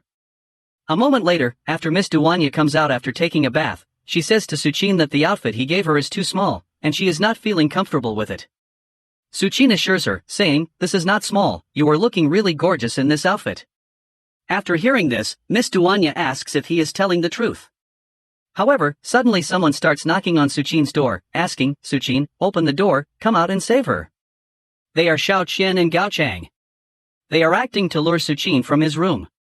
Gao Chang warns Suchin, if he doesn't come out soon, he'll break down the door. When Suchin starts going toward the door to open it, Miss Duanya stops him, saying they can't open the door. Those people have already eaten Li Na. If they open the door, they will also get killed. Suchin is surprised and confirms with Miss Duanya if she means they eat someone. He doesn't care. He opens the door and says to them, don't be so quick to break down the door, it's going to be troublesome if it's damaged. Xiaoqian asks Suchin to save her from Gao Chang. Gao Chang and his men were really happy to see Suchin finally coming out from his room. One of them was hiding behind Suchin's room door to make a surprise attack. When Suchin opened the door, they attacked him. They intended to kill him that day, but Suchin caught the attacker's hand and killed him with his own knife. Gao Chang and the others were shocked to see that. Meanwhile, Xiao Qian freed herself from Gao Chang and started running towards Suchin for help. However, Suchin grabbed her by the neck and said, "Once you've eaten human flesh, your body will mutate and fangs will grow in your mouth. Right now, you're no longer human." Gao Chang replied, "It's the end of the world anyway. What does it matter if we eat people as long as we can survive?" Xiao Qian started laughing, saying, "The meat is so delicious. After eating, my body is filled with strength. Suchin, I can't wait to taste your flavor." After saying this, she attacked Suchin, but he kicked her really hard, sending her flying across to the other side. Suchin hit her so hard that she fell out of the hotel, but luckily she managed to hold on to the corner of the window before she fell. She was really angry, saying, "Suchin, I won't let you off so easily." However, outside the temperature was 86 degrees Celsius, and her whole body started burning. She started shouting loudly for help. Meanwhile, inside, Gao Chang asked his men to attack Suchin together and not give him a chance to draw his gun. They started running towards Suchin to attack him. Suchin didn't care, saying, "I don't need to waste bullets on you guys." Gao Chang, after hearing this, said, "Young man, don't underestimate me too much." Suchin said that he liked wasting bullets and shot one of Gao Chang's men. Gao Chang asked his men to spread out and attack Suchin from all sides. Suchin shot again, but they dodged it. One of Gao Chang's men started laughing, saying, "We're not just stronger now, even our reactions and speed have improved. In a situation where you're on guard, you can't even hit us." He tried to launch a surprise attack on Suchin. However, Suchin had already figured this out. He jumped into the air, grabbed the man's head, and smashed him into the ground. Meanwhile, the others took this opportunity to try to attack Suchin with knives. However, Suchin grabbed their hands, snatched the knives, and killed them. Gao Chang, frustrated and angry, attacked Suchin, but Suchin grabbed him and smashed him into the wall. Suddenly, he noticed something at the window. It was Xiao Qian. She had mutated into a drought demon and jumped in through the window. Suchin was surprised to see her like that, mutating so quickly into this state. It seemed like her attachment was quite deep. He snapped Gao Chang's neck and said to Xiao Qian, "Since you won't disappear, I'll just kill you again." Xiao Qian roared and attacked Suchin. Miss Duan Yao was really surprised to see that Suchin was amazing. He single-handedly took down the whole gang of Gao Chang, but that monster gave off a very dangerous feeling. She wondered that she had to think of a way to help him. If she wanted to stay by Suchin's side, she couldn't become a burden to him. But suddenly, she noticed something and called Suchin, asking, "Let me help you defeat that monster." Suchin was really surprised to see her, saying, "Not being scared and hiding is good, but you're only going to distract me like this." After hearing this, Miss Duan Yao started blushing, asking what he meant. Meanwhile, Xiao Qian roared really loudly and started running towards Suchin to attack him. She successfully landed a powerful blow on Suchin. Miss Duan Yao was really shocked to see that, wondering if Suchin was okay. However, Suchin activated his superpower, Berserker mode, in time and countered her attack. Xiao Qian was really shocked after seeing that her attack didn't work on Suchin, so without wasting any time, she got behind Suchin to attack him again. She opened her mouth and attacked Suchin with her sharp fangs. However, she was really shocked after seeing that her sharp fangs couldn't tear Suchin's skin. Suchin asked her, "Can't bite? Are those fangs just for show? It's my turn now." So he grabbed Xiao Qian's hands, jumped back, then placed his leg on Xiao Qian's waist and asked her if she was ready. After that, he broke her hands and smashed her into the ground. Xiao Qian starts crying because of the pain. Suchin says that he had planned to let her suffer more in the apocalypse, slowly tortured to death, but now he has to kill her earlier. Suddenly, he notices that Xiao Qian gets one of Gao Chang's men's bodies and starts eating it. After eating the human body, she regenerates her broken hands. Suchin is surprised to see that, wondering how she can regenerate severed limbs. Miss Duan Yao also gets really shocked, wondering how that is possible. Suchin starts laughing after seeing this, saying, "That's great." Miss Duan Yao is confused, wondering what he means. Suchin says that if she can regenerate, then it means she is not so easy to kill after all. It also means he can tear her apart many times over. So he runs toward Xiao Qian, grabs her hand, and asks, "Let me see just how many times your body can regenerate. Let's start with the left hand." He grabs her left hand and breaks it. She starts screaming in pain. Next, he grabs her right hand and breaks it. She screams more loudly. Then, he grabs her tail and both legs and breaks them. After seeing her, he starts smiling, saying, "Just now was the first round." Xiao Qian regenerates all her broken parts. Su Qin smiles and asks, "Are you ready?" The second round is starting soon. He starts breaking all her limbs again. Miss Duan Yao is really surprised to see that. However, Su Qin doesn't stop there. He starts the third round, fourth, fifth, eighth round. Not just limbs, even eyes, tongue can regenerate. 16th round, internal organs can regenerate too. It seems like except for the head, everything else can regenerate. But why couldn't it regenerate after 21 times? He was planning to gouge out the eyes, but let it be. After all, he is not a devil. Xiao Qian starts crying, asking Su Qin why he is doing this to her. What's the reason for doing this to her? Su Qin replies, saying, "You ask why, for revenge." In his previous life, he helped Xiao Qian do everything he could to save her in the apocalypse world, even giving her his share of food, so she could survive. But what did he get in exchange? Betrayal. She killed him and slept with another man in front of his dead body. After that, he crushed her head and killed her. Duan Yao asks Su Qin if he is okay. Su Qin turns his head toward Duan Yao and asks her if she is ready. Duan Yao is confused and asks what he means. He comes close to Duan Yao, grabs her from behind and says, "I was so heroic just now, shouldn't you be ready to reward me?" Duan Yao starts blushing, saying, "In this place?" Sometime later, at the rescue point, the security captain stepped outside, noting that the temperature seemed to be stabilizing. She asked, "Could it be that the apocalypse is ending?" Suddenly, Soldier Xiaofeng called her over, pointing in a specific direction and said, "There are a lot of people approaching the rescue point over there." Xiaofeng's captain, a silver-haired woman, looked closely and saw that those approaching weren't people, but a horde of zombies. Upon seeing them, the zombies ran toward Xiaofeng and the captain to attack.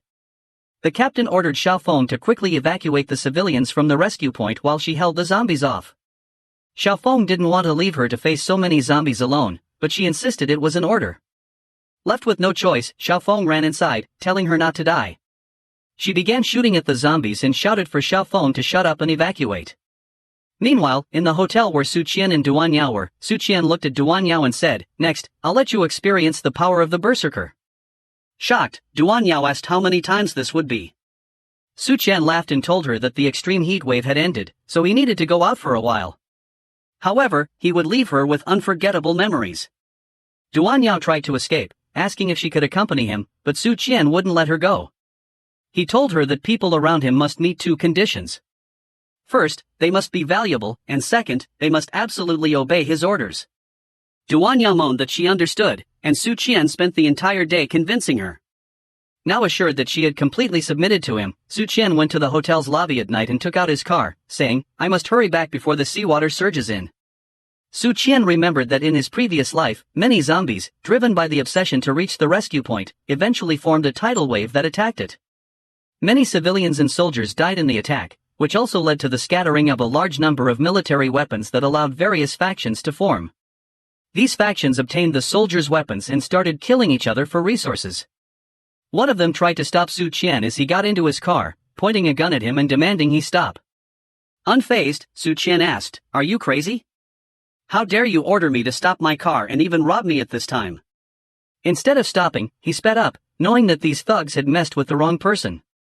Su Qian ran over them with his car and moved forward, stopping before a huge hole in the road. Looking at it, Su Qian remembered that the walls had cracked due to the scorching sun in his previous life, and, combined with the onslaught of the zombie wave, it eventually led to the subway station's collapse.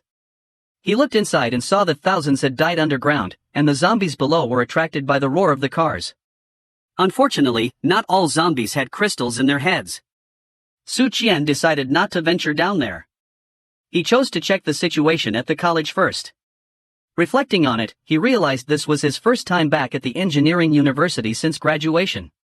After arriving at his destination, he put his car back in his inventory. But when he entered, the first thing he saw was zombies. The zombies in the college were tied up with chains, and some men were using them as weapons. When Su Qian tried to enter the college, these men stopped him, saying, "Kid, you're entering our territory, so you'd better hand over your backpack." In response, Su Qian took out a fried chicken leg and said, "Hey guys, could you help me out and let me pass?" I've got some braised chicken legs here. When the men heard that Su Qian had chicken legs at a time like this, they became excited and demanded he hurry up and throw them over.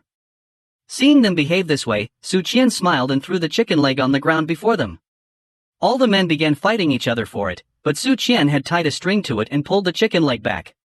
He said, "Sorry, but you're not worthy of eating these chicken legs."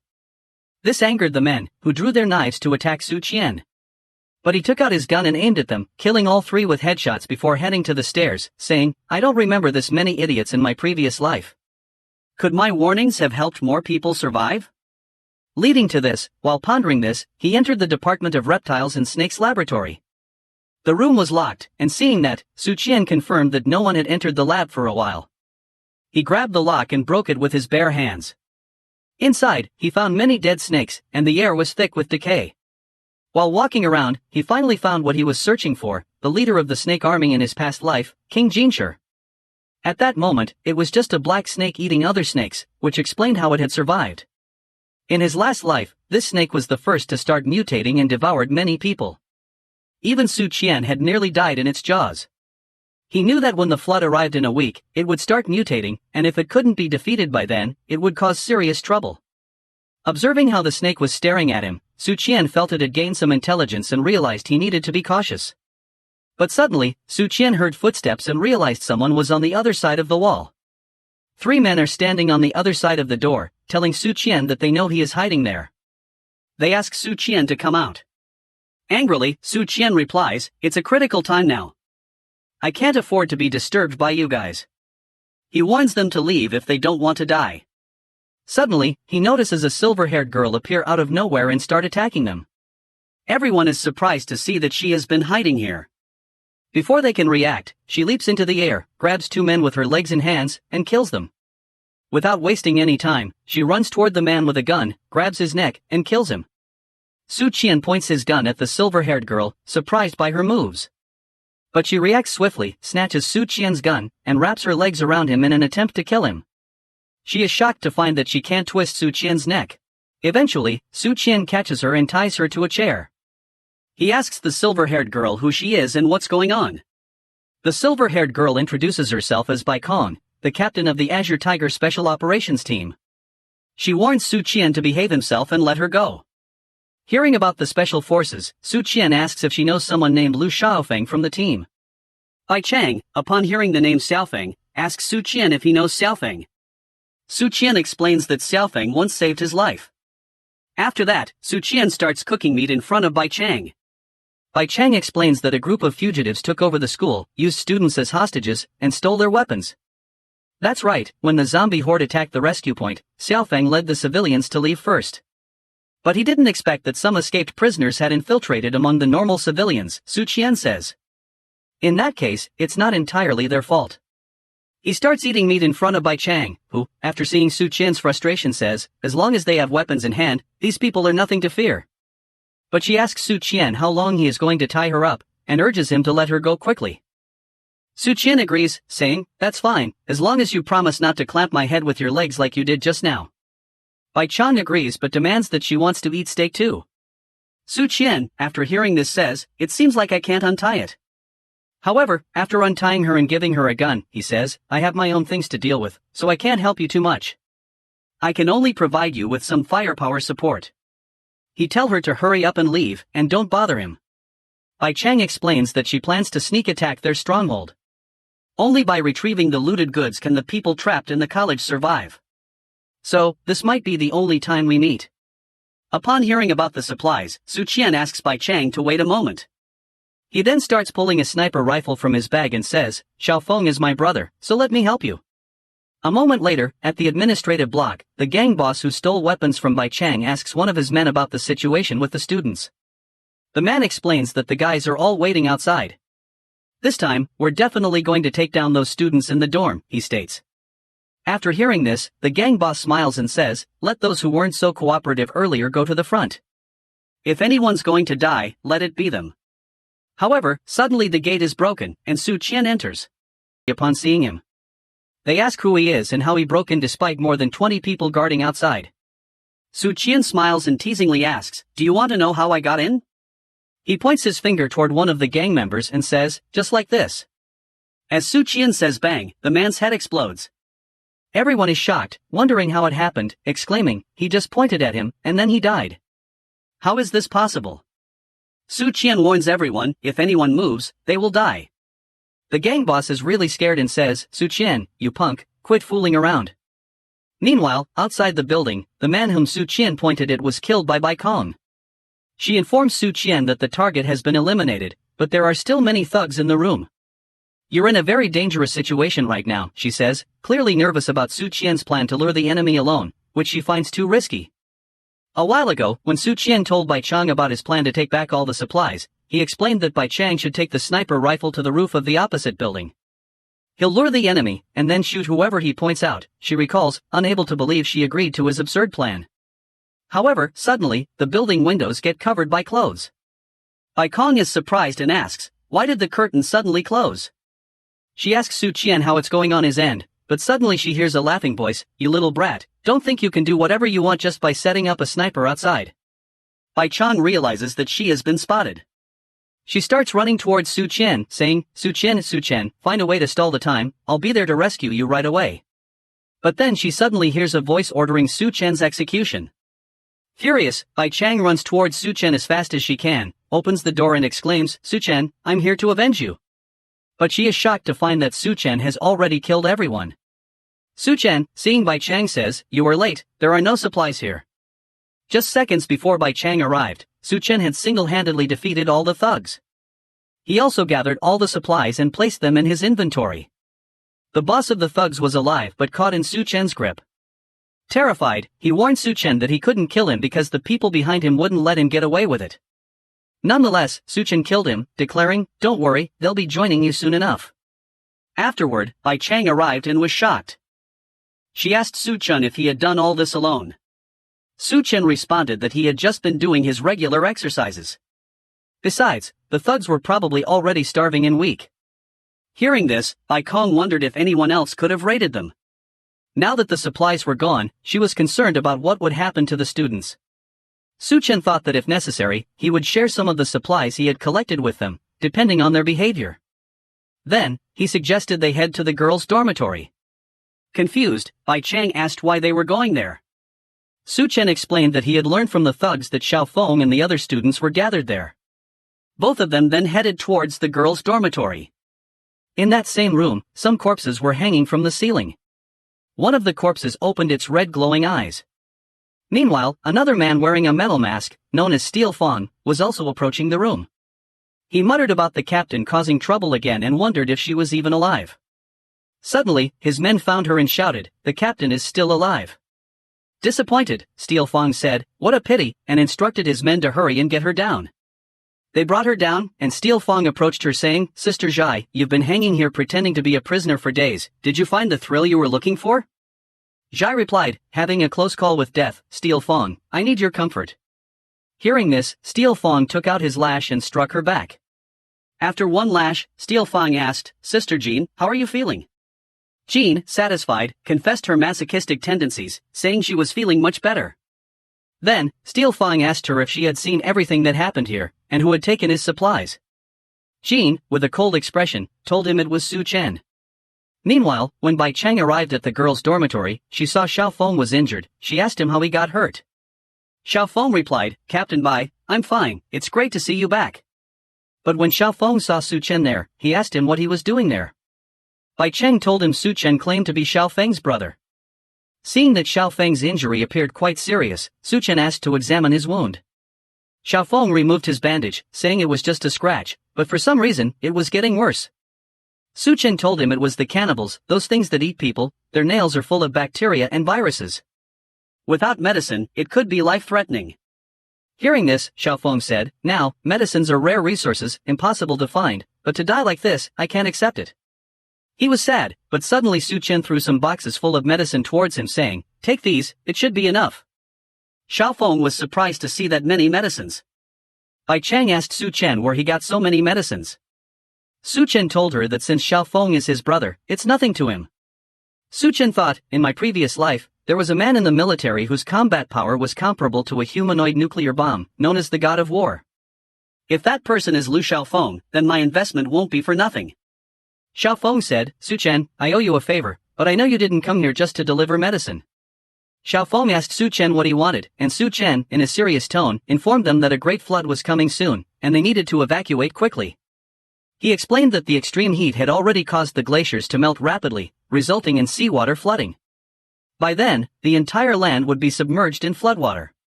Bai Cheng and Xiaofeng's faces turned pale upon hearing about the great flood, but suddenly, a red-haired girl shouted that it was nonsense. She said, "Where's this flood coming from? I think you just want to drive us away and monopolize the school's resources." When Su-chen saw the red-haired girl, he immediately remembered her as Fong Cheng, his classmate, a second-generation rich famous female boxer at the university who likes to create gender divides. When Fong Cheng saw a bag in Su-chen's hand, she tried to snatch it, saying, "Bring it here and let me see." But Su-chen, being a Sigma male, slapped her and sent her flying. Fong Cheng's tooth broke after she was hit by Su-chen. She was very angry, asking, "How dare you hit me?" But suddenly, people from the back started shouting, "Good slap. She's been a nuisance around here. She's been hogging a whole dorm by herself. We've been fed up with her for a while just because she has some stinking money at home. Kick her out."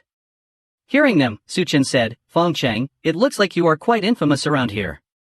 Fong Cheng got angry hearing them all and shouted, "You guys dare treat me like this? I'll go find my dad and have all of you killed." Saying that, she ran out of the building. Seeing her, Bai Cheng asked Su-chen if this was okay. Su-chen said, "Fong Cheng is going to find her dad, so what can they do about it?" Fong Cheng left the building mumbling, "Men in this country are all beneath me, especially that Su-chen, they can't hold a candle to gentlemen from abroad." Suddenly, Steel Fong, who was outside waiting, caught her. "Tell me where's Su-chen?" Fong Cheng was too scared and revealed everything. On the other hand, after explaining everything about the flood, Su-chen left the school thinking, "Let's Captain Bai handle the evacuation process. The most important thing now is to wait for the Golden King snake to mutate, and then harvest it." Su-chen wondered if he could obtain hydrokinesis abilities by then, a psychic ability that allows an individual to manipulate water using their mind. Suddenly, a vehicle came towards Su-chen, along with Fong Cheng's voice asking Su-chen to save her. Su-chen looked in that direction asking, "Is that you? Did you find your dad so quickly?" It was Steel Fong who was driving that vehicle. He tied Fong Cheng and hung her in front of the vehicle. He laughed and told Su-chen that he is Steel Fong from the Federal Bureau of Evolution. "Are you Su-chen? Daring to snatch our supplies? I thought you were a guy with 3 heads and 6 arms." Hearing that Steel Fong is from the Federal Bureau of Evolution, Su-chen got really angry. Steel Fong laughed and said, "For this meeting, I even prepared a gift for you." Saying that, he opened the back door of his vehicle, and inside there were tens of drought demons. Steel looked down on Su-chen asking, "Are you ready to die, mighty Su-chen?" Bai Cheng was treating Xiaofeng, but suddenly she heard a really loud sound coming from the direction where Su-chen had left. She said she would go check it out first, and asked Xiaofeng to stay here and guard. However, Xiaofeng disagreed with her decision, saying, "I'm coming with you." Outside, Steel Fong said to him, "Su-chen, this girl is your classmate, right? How about I give you a chance to be a hero and save the beauty? If you kneel and beg me, I'll let her go." Upon hearing this, Su-chen replied, "Actually, saving her isn't impossible." Fong Cheng became really happy and said, "Su-chen, that's great. Then hurry up and kneel down to save me." Su-chen said there was a problem. Fong Cheng, surprised, asked, "What problem? Didn't you say you were going to save me? You just said you would save me." She started to panic and shouted loudly, "You said you'd save me. How can you go back on your word? Are you even a man?" Su-chen, with a serious face, said, "Of course I'm a man. But I'm not worthy of saving you. How about I help you contact those foreign gentlemen and see if they're willing to save you?" Upon hearing this, Fong Cheng realized that just because I called you inferior, you accusing me of this? She asked Su-chen incredulously. "Over such a small thing, you're taking revenge on me like this?" He grew angry and retorted, "You think I'll apologize and beg you to save me, don't you? The truth is, you're a completely pathetic man, and I don't need you to save me." Su-chen smiled upon hearing this and replied, "I hope you remember your own words in a bit." He then told her to look carefully below. As she looked down, she saw many drought demons trying to climb up to her. She started crying, asking Su-chen to forgive her, admitting she was wrong, and pleading with him to save her. It was already too late. Upon seeing how heartless Su Chen was, Steel Fong started laughing, exclaiming, "You're truly a person who won't help in a dire situation, but it's okay. You'll soon be joining her." He then asked Su Chen to look carefully, saying, "Let me show you the technology of our Federal Bureau of Evolution." He retrieved a purple powder from his bag and explained, "Just apply this powder on yourself, and these monsters will obediently listen." However, Su Chen was already aware of this. Apply ashes on oneself? Indeed, that would make them think you're one of them. Steel Fong was surprised upon hearing this. Realizing the things he was so proud of were just some drought demon bone ashes, he felt really disgusted. He ordered the drought demons to attack Su Chen and tear him to shreds. Su Chen got into position, opened his dimensional storage, and retrieved 2 swords, killing all the drought demons in just seconds. Steel Fong, still feeling disgusted, thought this bastard had dared to play with him before dying. However, he was really surprised to see Su Chen standing in front of him. He asked Su Chen how he got there. Meanwhile, Bai Chang and Xiao Fong also arrived at the scene. Both of them were really shocked to see that Su Chen was surrounded by drought demons. Steel Fong was furious and ordered the drought demons to attack Su Chen, exclaiming, "What are they standing around for?" Su Chen told Steel Fong not to bother shouting, explaining that it was pointless. Confused, Steel Fong asked Su Chen what he meant. Su Chen explained that he had already dealt with them. Steel Fong, surprised, wondered, how is that possible? Suddenly, Su Chen used his other ability, Space Jump, and appeared behind him. He said to Steel Fong, "I never wanted anything to do with your Federal Bureau of Evolution." He grabbed Steel Fong's head and demanded to know who had ordered him to come and kill him. However, Steel Fong didn't reveal anything. Seeing this, Su Chen declared, "Then I can't spare your life." Steel Fong, growing scared, asked Su Chen what he was up to. Su Chen smiled, used his physical strength, and separated Steel Fong's head from his torso. Bai Chang was shocked to see that it was resolved in an instant, just like before. This is definitely not something that can be achieved through training alone. What kind of monster is this guy? Su Chen, after killing Steel Fong, pondered dealing with these minor threats, thinking, "I should restrain a bit, if only there was a capable assistant." Meanwhile, on the other side, in Green City Hotel, Miss Duanya was dreaming about Su Chen when she suddenly woke up shouting, "Su Chen, don't leave me behind, it was just a dream."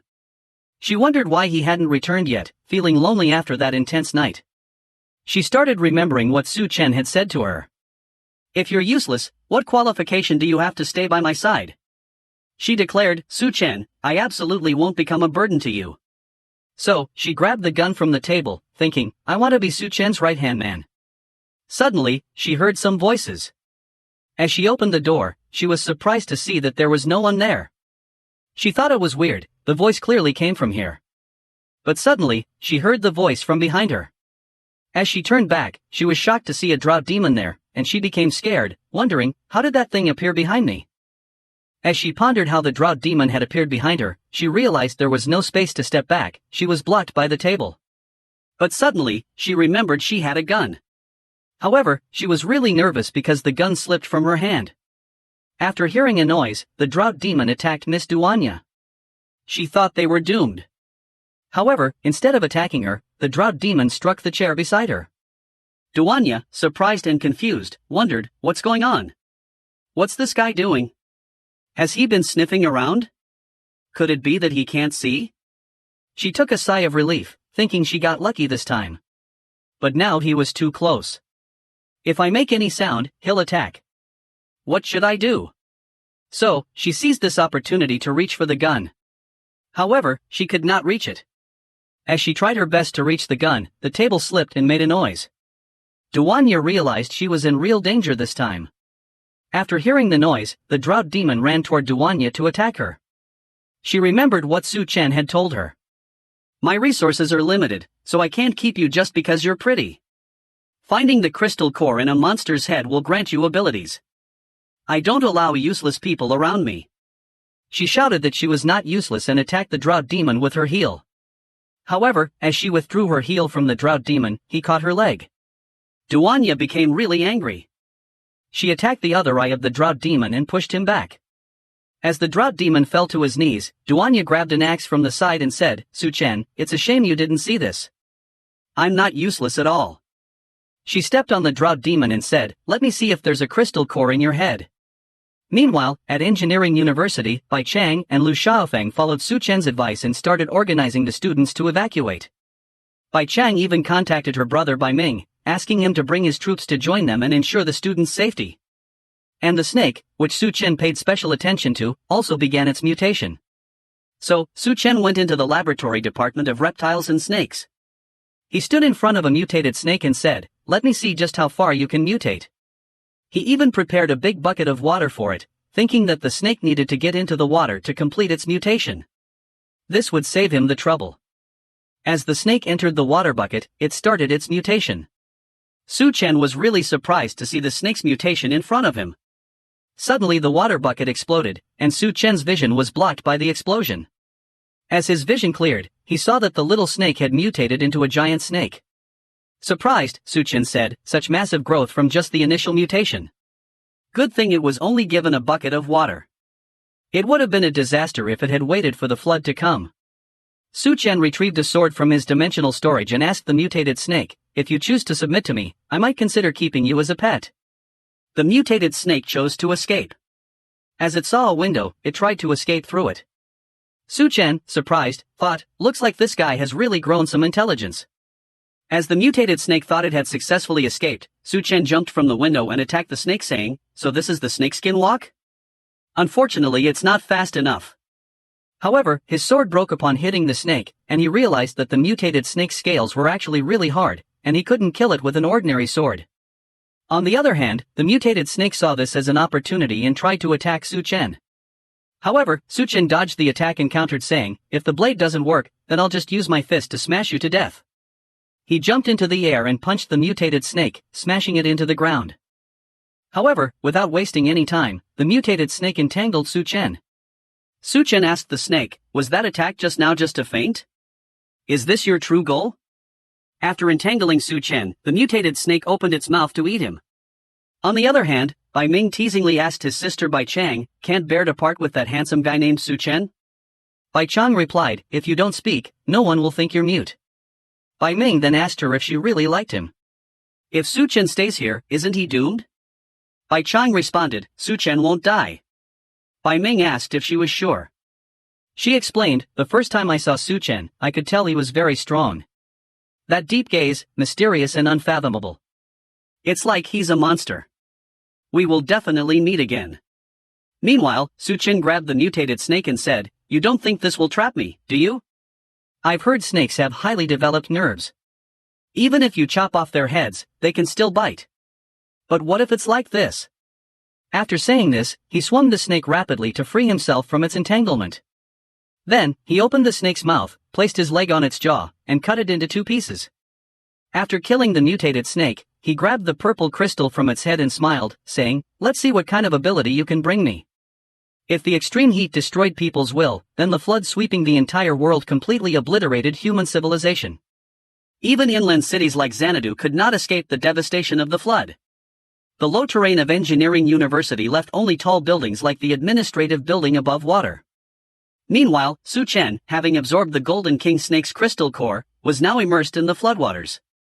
As expected, absorbing the Golden King Snake's crystal core granted me a new ability, and my body has undergone further changes. After coming in contact with water, his body not only developed tiny scales, but his strength also qualitatively improved. His eyes became more sensitive to light, as if a protective membrane had formed in front of them. He also noticed that he was not using his mouth or nose to breathe, yet he didn't feel any suffocation. It felt as if he was breathing through his skin. Is this the ability of the Golden King Snake, he wondered. Although it wasn't the water manipulation ability he expected, being able to breathe underwater was quite beneficial to him at this time. As he emerged from the water, he noticed that the floodwaters surged from the Green City Hotel area. Swimming upstream against the current was possible, but he worried that the current was fierce, and the debris in the water acted like hidden weapons.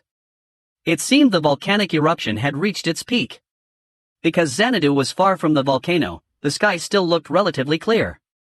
However, when massive amounts of volcanic ash filled the air, blocking out the sun, a doomsday winter wouldn't be far off. In the face of these apocalyptic events, human civilization seemed like a joke. To avoid becoming prey, one must enhance their strength. In his previous life, after the Great Flood, Xanadu saw the emergence of several powerful factions. The low-level terrain in the northern part of the city, forming a water area, was occupied by the army of the Golden King Snake and the female Corpse King. The southern part of the city became the gathering place for the cannibalistic tribe of the Devourer clan. The western part of the city was controlled by the Rat King and its army of rats, while the eastern part was occupied by Skullcrusher Gao Chang from the Green City Hotel. In his previous life, he had almost died several times at their hands, but in this life, he had already dealt with Gao Chang and the Golden King Snake ahead of time. To stay strong, the best method was to obtain the remaining crystal cores. However, the Devourer clan had a large population and numerous factions. The female Corpse King was elusive, making it nearly impossible to find her now. In his previous life, the University of Technology had experienced a rat plague. The Rat King should be there, he wondered. If he could find it in advance, he could obtain its crystal core with minimal effort. But as he was relaxing, he noticed that he was surrounded by a drought demon.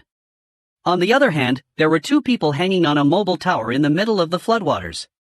Suddenly, one of the men with a beard noticed something and said to the other person, "Someone seems to be swimming towards us." The other person told him to stop making a fuss. At this point, anyone in the water is as good as dead. But as he looked in that direction, he noticed that the man was none other than Su Qian. Both of them were really surprised, wondering how this guy hadn't been drowned by the flood. They were really angry at Su Qian, saying, "If the Bureau hadn't sent us to watch this guy, we wouldn't be stuck in this flood. If he dares to come here, I'll kick him right back into the water." But the bearded man noticed that this guy was moving really fast, and it looked like something was following him. Upon closer inspection, he became scared and wondered, what the hell are those things in the water? However, he was even more surprised to see Su Qian, wondering how he could swim so fast against the current.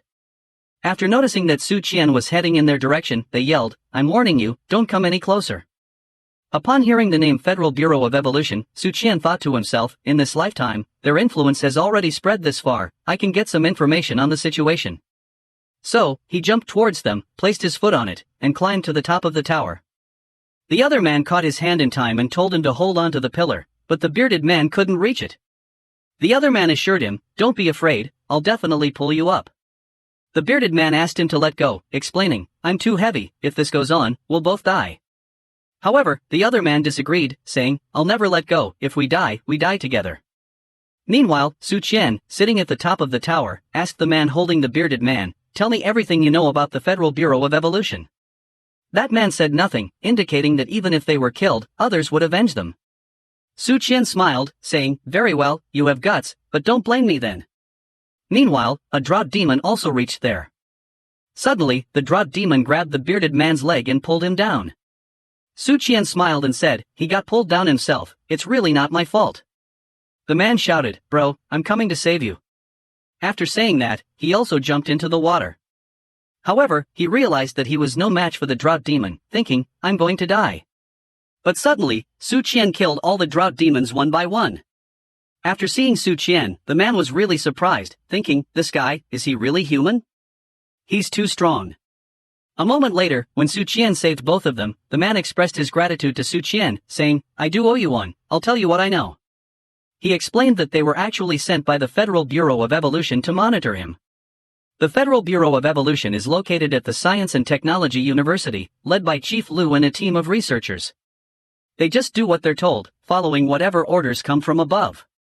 Upon hearing the name Science and Technology University, Su Qian realized that the last time, the rat disaster also erupted at the Science and Technology University. It seems like there's a connection between the rat disaster and the Federal Bureau of Evolution. He asked them about the lab there, querying if they conduct research on rats.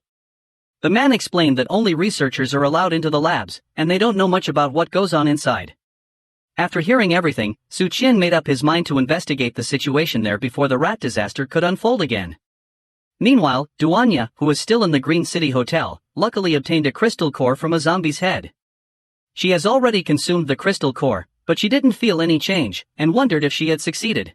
Meanwhile, she also noticed that the water had reached the top floor. Suddenly, Miss Duanya noticed a monster emerging from the water and clinging to her body. Surprised, she wondered what it was. "It's so slimy and gross," she exclaimed. As the monster clung to her, it tried to attack her. However, Miss Duanya grabbed its head with her bare hands. The creature then used its tentacles to clasp her hands and tied her up in a very restrictive position, leaving her completely immobilized. She realized that she was entirely entangled and couldn't move at all, and to her horror, she saw that there wasn't just one of them, but many caught by the monster so suddenly, she didn't even have time to get used to her abilities. But then she remembered Su Chen telling her that as long as she found and consumed the crystal nucleus, she could obtain its ability. However, many monsters looked ordinary, and she couldn't tell what ability the crystal nucleus held just by their appearance. If I don't even know what ability I've got, how can I use it? Miss Duanya wondered. Su Chen had told her to feel it. Feel her body, feel the environment, and notice every change, then try to master and control it. As Miss Duanya focused on her skills, she started to feel it. With her skill, she could read any monster's mind. She used her skill and commanded them to stop immediately. All the monsters surrounding Miss Duanya suddenly stopped and freed her.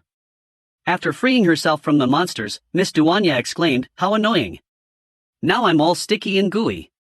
She grabbed the axe from the table and declared, "You just wait. I'm going to cut you all down like tofu." She killed all the monsters without any problem, as they were under her skill's control. After killing them, her whole body was covered in blood, and she was all dirty, needing to take a bath, she thought. But suddenly, someone from behind asked if he could join her. Surprised, Miss Duanya grabbed the axe and questioned, "Who are you?" As she turned toward the voice, she saw it was none other than Su Chen. After seeing her quick reaction, Su Chen praised her, saying, "Not bad. You even thought to grab a weapon for protection." Upon realizing it was Su Chen, she ran toward him and hugged him really hard, exclaiming, "Su Chen, you're finally back. I was so worried about you." Suddenly, she noticed something pressing against her. But as she looked down, she saw that Su Chen was completely naked. She pushed him away, exclaiming, "Ugh, why aren't you wearing any clothes again?" Su Chen scratched his head, explaining that the water was too dirty. So he took off all his clothes. "I'll go take a shower right away." Su Chen and Miss Duanya started taking a bath together. Su Chen exclaimed, "Only when you go out do you realize home is still the best." He then asked Miss Duanya if she had awakened an ability. Miss Duanya, who was giving him a massage, questioned whether he had seen that. Su Chen replied that he hadn't seen it, but he could feel it through the temperature of her mouth. Surprised, Duanya asked, "What do you mean? What kind of temperature could there be in my mouth?" However, Su Chen ignored her question and asked what her ability was. Miss Duanya explained that her ability seemed to be a type of mind control. Su Chen asked if this mind control ability could be used on food. Duanya replied that she didn't know, and questioned whether she should practice on him first. Su Chen smiled and asked how she was going to do it. But as he looked into Miss Duanya's eyes, he got hypnotized and started seeing Duanya in a sexy outfit. Miss Duanya asked, "How about this kind of practice?" But she got really scared after seeing Su Chen's mental power. She realized if it weren't for Su Chen's consent, she might have collapsed the moment she tried to influence him.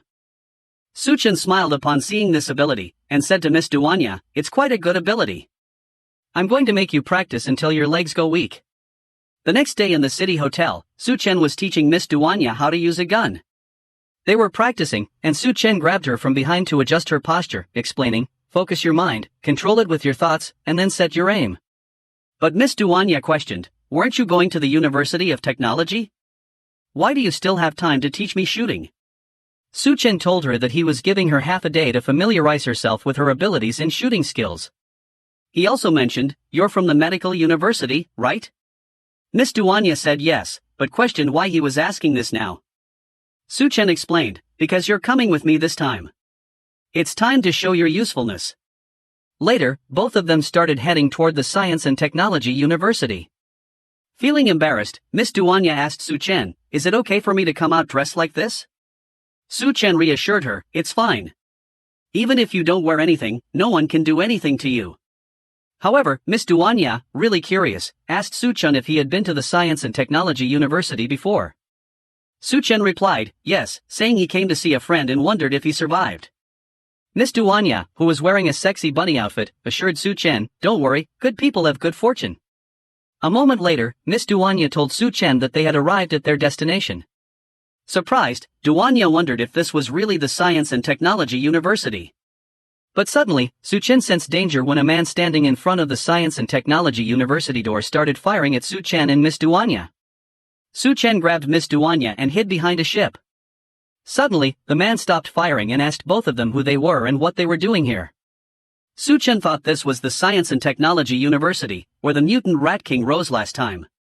He told the old man that they were here to join the Federal Bureau of Evolution and asked if he could open the gate for them.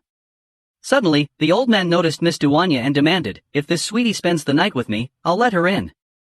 As for Su Chen, he told him to go back to where he came from.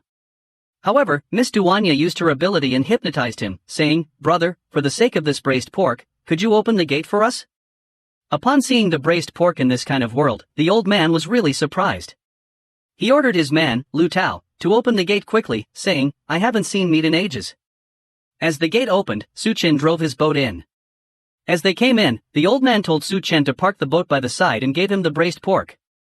He also told his man, Lu Tao, to take them inside. However, the old man didn't realize that he was under Miss Duanya's control. The braised pork he was about to eat was not really pork, but a drought demon's hand. But since he was under Miss Duanya's control, he saw it as braised pork, exclaiming, "Oh my, it smells so good. For the sake of this braised pork, I'll let you in for now. We'll send the guy to the lab later." Meanwhile, Lu Tao asked Su Chen to follow him, explaining, "Since we'll all be living in the base from now on, it's only right that we help each other. The lower levels are for the elderly, children, and other lowlifes. I'll take you upstairs to find a clean room." Suddenly, a kid collided with Lu Tao, causing him to get angry. He asked the kid, "What's wrong with her? Can't she walk properly?" The kid asked for forgiveness, telling him she was feeling a bit dizzy. Miss Duanya grabbed the kid in her arms and saw she was too weak from hunger. She asked the kid where her parents were, and the little girl told Miss Duanya that her parents went to find food and hadn't come back yet. Upon seeing the little girl's situation, Miss Duanya offered her a piece of bread. However, the little girl asked Duanya, "If I eat the bread, won't Bunny Sister be hungry?" Miss Duanya was embarrassed after hearing this, but Su Chen assured the little girl that she didn't need to worry. Bunny's sister will never go hungry. But the little girl didn't believe his words, saying, "You're lying, nowadays, who doesn't go hungry?" Su Chen, growing annoyed, said, "You can doubt my character, but don't doubt my strength." He then retrieved a hot pot from his storage, and told the little girl, "As long as you're with me, you won't go hungry." The little girl was surprised after seeing the hot pot, and told Su Chen she wanted to be with him too. Miss Duanya quickly intervened, grabbing the little girl and telling her, "Kids shouldn't talk nonsense. Eat up." Suddenly, Su Chen heard some noise. He saw 3 men heading toward them. The men were demanding everyone to leave, declaring, "Don't you know that hoarding food is against the rules? All materials must be handed over first, and then exchanged for contribution points." The man with a black patch over his eye questioned, "I don't remember anyone exchanging food these past few days. Who's breaking the rules?" Upon seeing the men, the little girl started crying. Miss Duanya calmed her down, saying, "Don't be afraid, I'll make sure they speak properly." As she looked toward Su Chen, wondering what to do, she called out to the men, "All this time, isn't it just food you're after? These things are prepared for you." She used her ability to create an illusion, and invited them to enjoy to their heart's content. Affected by Miss Duanya's mind control ability, the 3 men started seeing food in front of them. They were surprised to see so much meat in front of them. The 3 men started approaching like crazy and thought it smelled really good. They asked the untouchables to stay behind since all this food belonged to them. They began to drool. For them, this was like heaven itself. They took the meat and started eating like they had never done before. For them, this food was delicious, and the familiar feeling made tears well up in their eyes. Their leader began to stare fixedly at Duanyu, started pointing at her with his finger, and, while he had food in his mouth, began to smile. He called her a good girl and decided to punish her tonight. But as for Su Chen, who had broken the rules, he was going to be punished more severely. Duanyu crossed her arms, started looking at the men, and remained silent. Su Chen, who had both hands in his pants pockets, became somewhat confused. He looked at the men with a surprised look and couldn't help but wonder how they were going to punish him. With a penetrating gaze, their leader gave the order to his subordinates to bring them out. Upon hearing his command, his men brought out 2 men who were bound with chains. They had so much strength that 2 men were not enough. They began to approach Su Chen, who simply started staring at their leader and remained silent. The punishment was a life-or-death confrontation with these 2 men. Either he killed them or they would kill him. He turned his head towards them, and as a drop of sweat was falling from his cheek, he looked more closely and saw that these 2 men were very familiar. He began to question if they were not the same 2 brothers from the Great Flood. The girl who was eating a piece of bread and hiding behind Duanyu's leg peeked out to see who these 2 men were. When looking more closely, she saw that they were the older brother and the second brother. Upon realizing that they were about to engage in a fight to the death, she couldn't help but panic and start crying. She tried to intervene, but Duanyu stopped her, placed her hand on her head, and, with a confused look, asked her if those two were her brothers. The girl began to cry even more and tried to go help them, but Duanyu grabbed her by the waist with both arms. The girl started reaching out her hand towards them, called the men bad guys, and ordered them to release her brothers. She also asked Su-chen not to go there, as there was something wrong with them.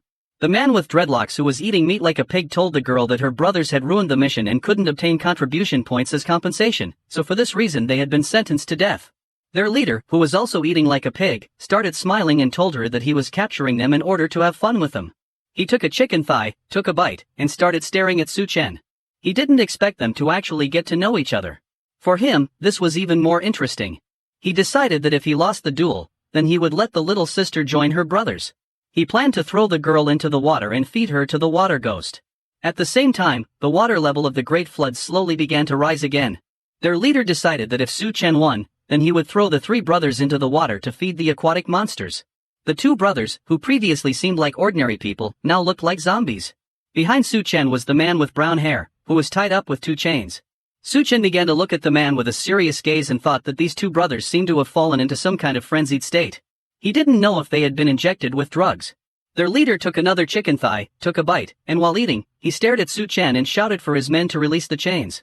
Upon hearing his command, the men released the chains, freeing the two brothers in the process. The bald man opened his mouth, extended his hands towards Su-chen, and began running towards him, preparing to attack. Su-chen simply turned his head towards the bald man and silently watched him, thinking about what to do next. While he was distracted, the other man tried to attack by surprise. But for his bad luck, Su-chen wasn't going to let this happen. In the blink of an eye, he turned around and, with a killer look, delivered a strong blow to his neck. Seeing that he had his guard down, the bald man attempted to attack, but Su-chen turned around again. He calmly looked at him and effortlessly slapped him hard, sending him flying. In a matter of seconds, the two brothers lost consciousness, and their bodies fell to the ground near Su-chen's feet. Upon seeing that her two brothers had been knocked out, the girl couldn't help but panic. She started crying, and as tears were falling from her eyes, she tried to go help her brothers. But Duanyu held the girl with both arms to prevent her from intervening. She began to look at Su-chen with a worried expression and reassured the girl that nothing would happen to her brothers. While the bodies of the two brothers lay on the ground, Su-chen simply started looking at them and remained silent. Their leader, who was eating like a pig, couldn't help but be amazed to see that Su-chen had finished off the brothers so quickly. While a drop of sweat was falling from his forehead, he began to look at him with a surprised look and initially thought that he had wasted two men, but then thought it didn't matter since both of them were useless anyway. He started wiping his mouth with his hand, stared at Su-chen, and, with an arrogant smile, explained to them that today he was in a good mood. He ordered them to obediently hand over all the supplies they had on them, and in return, he would pretend this never happened.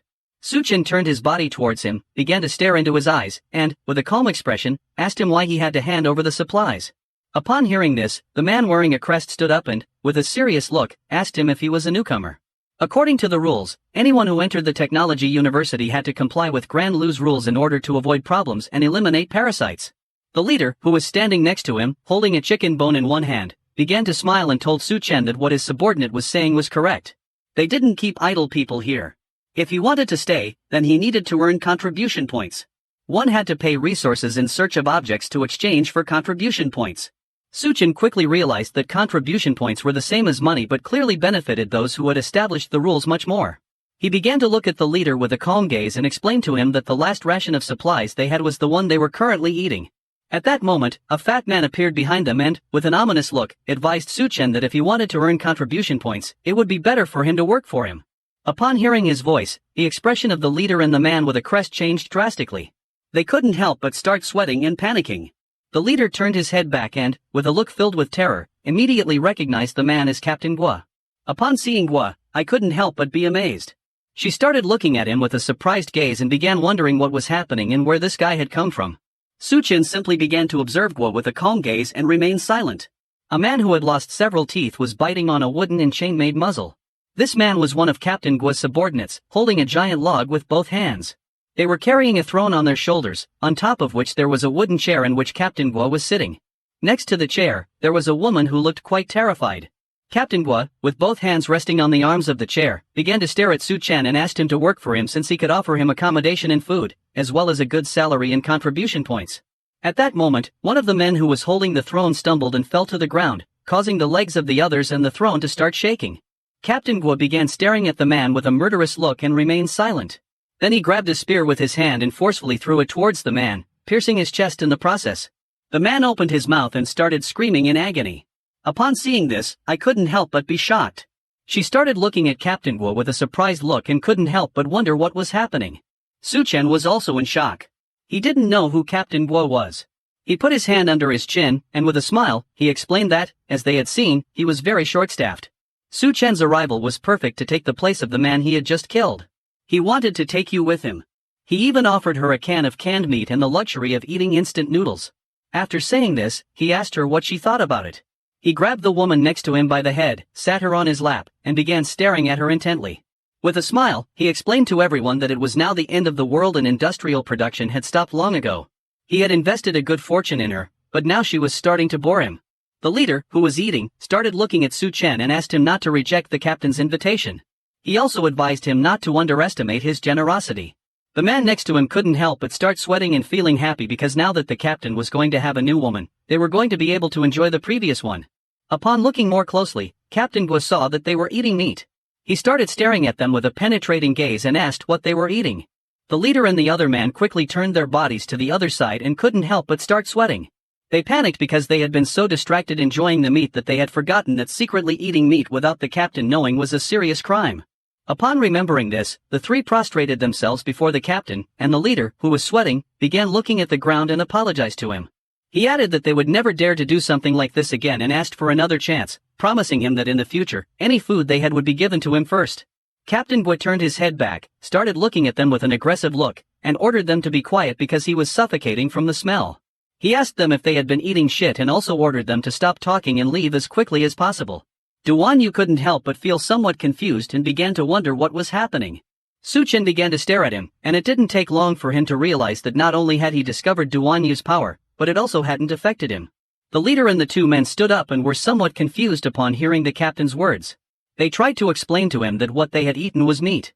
At that moment, they began to look at the food they had just eaten, and upon seeing what it really was, their expressions changed drastically.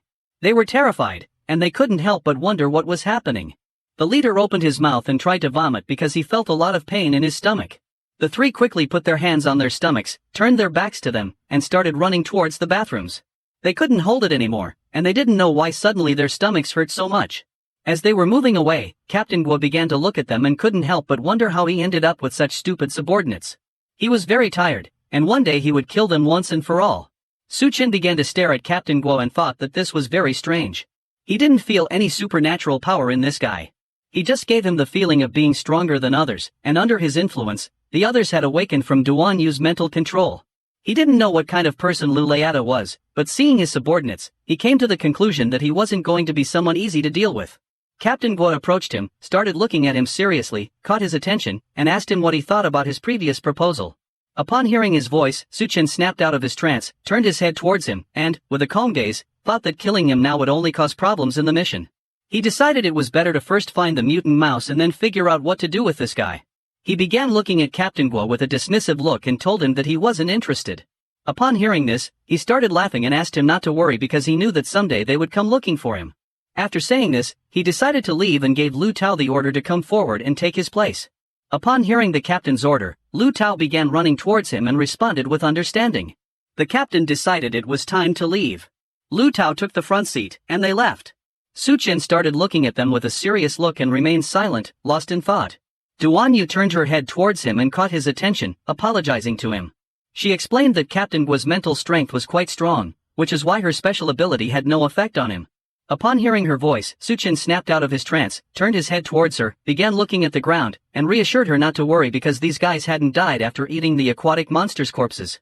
He knew there was something strange about them, so he decided to be cautious. Someone started approaching them from behind and explained that now that they had offended the members of the Royal Guard, they wouldn't forgive them.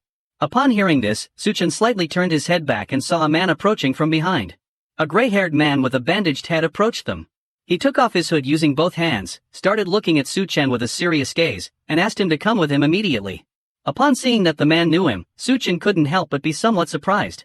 He began to look at the man with a calm gaze and asked why he was helping them. The man started pointing at himself with his finger and, with a confused look, introduced himself as Miao Payuan, Tianyu's roommate. They had last seen each other when he had come to school. At the same time, Captain Gore returned to his lair while he had both hands resting on the chair's armrests. With a murderous look, he ordered Lu Tao to keep an eye on Duan Yu and not allow them to escape. Lu Tao, who was very exhausted, approached him and, while gasping for breath, asked the captain what he had in mind. Captain Gore stuck out his tongue and couldn't help but start smiling as he thought of Duan Yu. He began imagining her and explained to Lu Tao that in the apocalypse, it was very difficult to come across women as sexy as her. Several hours later, Miao Payuan took them to another part of the university. They went to the central building, which was connected with wooden bridges. In one of the rooms, there was a drip. Although they did not have many reserve medicines, they had enough. They took the girl's brothers to this room, laid him on the floor on top of a blanket, and connected the drip to him. The man closed his eyes, clenched his teeth tightly, and began to sweat. Duan Yu sat on the floor next to him while she had one hand resting on her knee. She placed the other hand on his chest, turned her head to the other side, and, with a serious look, explained to the girl that they were no longer in mortal danger for now. The girl who was nearby couldn't help but feel happy and relieved. She thanked Duan Yu, saying that she was the best. In the room where they were, there were also several other people. Some were sitting, and others were sleeping. Su Chen, who had both hands in his pants pockets, began to approach Miao Payuan and asked if all the students lived here now. Miao Payuan, who was standing next to her brothers, responded to him with a yes and also added that regardless of whether they were men or women, everyone who was alive took refuge here. Miao Payuan started to stare at Su Chen and, with a serious look, explained that because Brother Tianyu used to help everyone, this place was also considered their territory from the field department. Su Chen started to look at him with a calm gaze and asked which field department he was talking about. At that moment, someone who had a rifle resting on their shoulder appeared and explained to him that their field department was very strong. Even if they encountered the toady, they could face them. With a serious look, Su Chen began to wonder who this guy was. Several seconds later, he approached them. He had the rifle resting on his shoulder, carried several knives on his back, wore a diving mask, and had good armor. He asked Su Chen if he was interested in joining them. Miao Payuan did not take long to recognize this man as Tianyu. He approached Su Chen, extended both hands towards him, and, with a surprised look, asked him to guess who he had brought back. Su Chen, who had one hand in his pocket, started to look at Tianyu and couldn't help but feel somewhat confused. Tianyu didn't take long to recognize Su Chen. He quickly took off the diving mask and couldn't help but be open-mouthed and surprised at the same time. He couldn't believe that it was really Su Chen. Tianyu jumped towards Su Chen, gave him a hug, closed his eyes, and couldn't help but feel relieved. He thought that Su Chen had died, but he didn't expect that he was still alive. Su Chen also became happy since it had been a while since he had seen Tianyu. For him, it was rare for the two of them to see each other again. He decided to have some drinks because he had just returned to the field department and could spend a few days with him. While sweat was falling from his forehead, he turned his head back and, with a surprised look, couldn't help but wonder what was happening. Behind them was Duan Yu. Upon seeing her, Tianyu couldn't help but be dumbfounded and start sweating even more. He had seen her before. She was the legend of their University of Science and Technology, known as the Cold Goddess Duan Yu. She started walking towards them, put her hands behind her back, adopted a seductive pose, and explained to him that these were things of the past that had no use in the present. Tianyu panicked, and while he was open-mouthed, he began pointing at her with his finger and, with a confused look, asked Miao Payuan how it was possible that the legendary goddess had appeared here in front of them dressed as a bunny. Miao Payuan covered his ears with both fingers, and while he was sweating, he started to look at her and asked him if she really was the older sister of Duan Yu from the Faculty of Medicine. It didn't surprise him that she was so beautiful. Duan Yu approached Su Chen, put her hand on his chest, started looking into his eyes with a loving gaze, began to blush, and explained that she wanted to change clothes. Dressing like this in front of the students was too embarrassing for her. Su Chen put his hand on her waist, started looking at her, and, with a smile, thought it was time for her to change clothes. Miao Payuan and Tianyu couldn't help but feel jealous. Miao Payuan clenched both fists tightly and, with an angry look, asked him why Su Chen was hugging the goddess. Tianyu started bleeding from his nose. He was very furious, as he couldn't believe that the goddess Duan Yu was with Su Chen. Tianyu took them to the door of another room. He left his backpack on the floor, extended his hands towards the door, and apologized to her since it was a bit messy here. He told them they could sit wherever they wanted, and he also told her that she could change clothes in this room. She started approaching the room and thanked him. Seeing that this room was luxurious, Su Chen couldn't help but be somewhat surprised. Miao Payuan turned his back on them, started to look around with a surprised look, and couldn't help but feel envious, seeing that this was how Tianyu used his contribution points. Tianyu leaned against the wall, put his hand under his chin, and remembered that they hadn't brought any luggage. He didn't know where she was going to get clothes to change into. Su-chen changed the subject and, with a serious look, asked him if his missions were usually dangerous. Tianyu started touching his mask with his finger and asked him which mission wasn't dangerous. According to him, they were very lucky, they were clean, and it was noticeable that they hadn't gone through the trials of the apocalypse.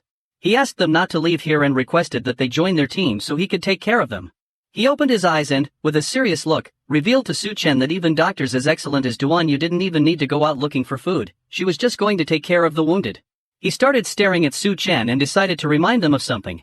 He advised them in the future to stop showing off everywhere. He couldn't believe that Su-chen could allow her to dress like a sexy bunny. He didn't know what he was thinking. He also reminded him that they were in the apocalypse. Su-chen slightly turned his head back and, with a calm look, asked him not to worry, as he was going to take good care of her. Tianyu approached him, gave him a gentle punch on the head, and asked him to keep his word. He also asked if he had forgotten who had been bullied in high school and hadn't dared to defend himself. It had been him who helped chase those guys away. At the same time, Duanyu entered the room, and she started to take off her clothes. Tianyu revealed to Su-chen that Captain Guo was not a good person. The women he liked never had a good ending, especially women as beautiful as Duanyu. According to him, Captain Guo was not going to give up. While she was taking off her bunny costume, someone who was behind her started approaching her and prepared to attack. This person took out a knife, put it in front of her neck, and gave the order not to move. This person was none other than Nam. Duanyu couldn't help but feel terror. With a terrified look, she asked her who she was and what she wanted to do to her. Now put a hand on her chest, approached her, stuck out her tongue, and revealed to her that Captain Guo had asked her to come help him organize Duanyu's accommodation. She closed her eyes, got even closer to her, and explained to her that, after all, she was a girl who naturally couldn't be with these losers. Duanyu got a bit nervous, opened her mouth, and, with a calm look, told her that there was enough space here so they didn't have to worry about her. While Duanyu was touching her chest, now put her hand on her abdomen and explained that this couldn't be possible since the captain especially wanted her to come. Duanyu started to use her power, and while her eyes were shining, she told her again that she was not going to leave. The power of Duanyu began to affect now. Her eyes also started to shine, and she couldn't help but start sweating. Duanyu gave her the order to release her. Upon hearing this order, now moved the knife away from her neck, took several steps back, couldn't help but feel somewhat confused, and began to wonder what was happening. While Duanyu had one hand under her breasts, she turned towards Now and started staring at her intently. Although it was difficult for her to control Now with her power, she could still control her for a short period of time. Now stood still, began looking at the ground, and made no movement. Duanyu decided to take advantage of this. She started approaching the door and decided to let Su-chen handle the rest. But at that moment, Now started to move again. She began to move the knife and prepared to attack. She grabbed the knife tightly, and instead of attacking Duanyu, she stabbed the knife into her own hand. Due to the intense pain, she clenched her teeth tightly and began to scream in pain. Duanyu started to look back, and upon seeing this, she couldn't help but be in shock. She couldn't believe that Now had chosen to stab the knife into her own hand. She was using the pain to force herself to wake up from the mind control. With a murderous look, Now began to advance towards Duanyu and prepared to finish her off. She approached her, and while holding the knife with one hand, she pushed her with the elbow of the other, making her body hit the wall. She started to stare into her eyes, clenched her teeth tightly, and prepared to attack. With a serious look, she told her that she had almost fallen into her trap and also thought that Duanyu was a very strange girl. Duanyu started to sweat and, with a terrified look, thought that this was not good. At that moment, someone began to knock on the door and ask her what was happening and why she was making so much noise while changing clothes. Seeing this, Now put her hand over Duanyu's mouth to prevent her from speaking. She turned her head towards the door and, with a serious look, thought that this was not good. Seeing that no one was responding, the person knocking on the door decided to enter inside. Several seconds later, Su-chen knocked the door down. Seeing this, Now let go of Duanyu. She started looking towards the door and, with a serious look, asked him if he was looking for trouble. She gathered momentum, began to advance towards Su-chen, and, with a determined look, decided to finish him off. As she was slowly approaching, Su-chen simply stood still without making any movement. At that moment, Tianyu appeared and, with a surprised look, asked Su-chen to be careful. Upon hearing the name Su-chen, Nao's expression changed drastically. She couldn't help but be shocked and start sweating. She didn't know what was happening. As she got a little closer, she saw that the person who had knocked down the door was none other than Su-chen. He began to stare into her eyes in silence. She didn't take long to recognize him, and upon doing so, she was left with an open mouth and started to sweat. She couldn't believe it was him. In a matter of seconds, her eyes filled with terror, and she began to remember what had happened at the engineering university. She remembered how the monster Su-chen had massacred everyone. Simply using his sharp claws, he grabbed the leader by the neck, started staring into his eyes intently, and began to smile.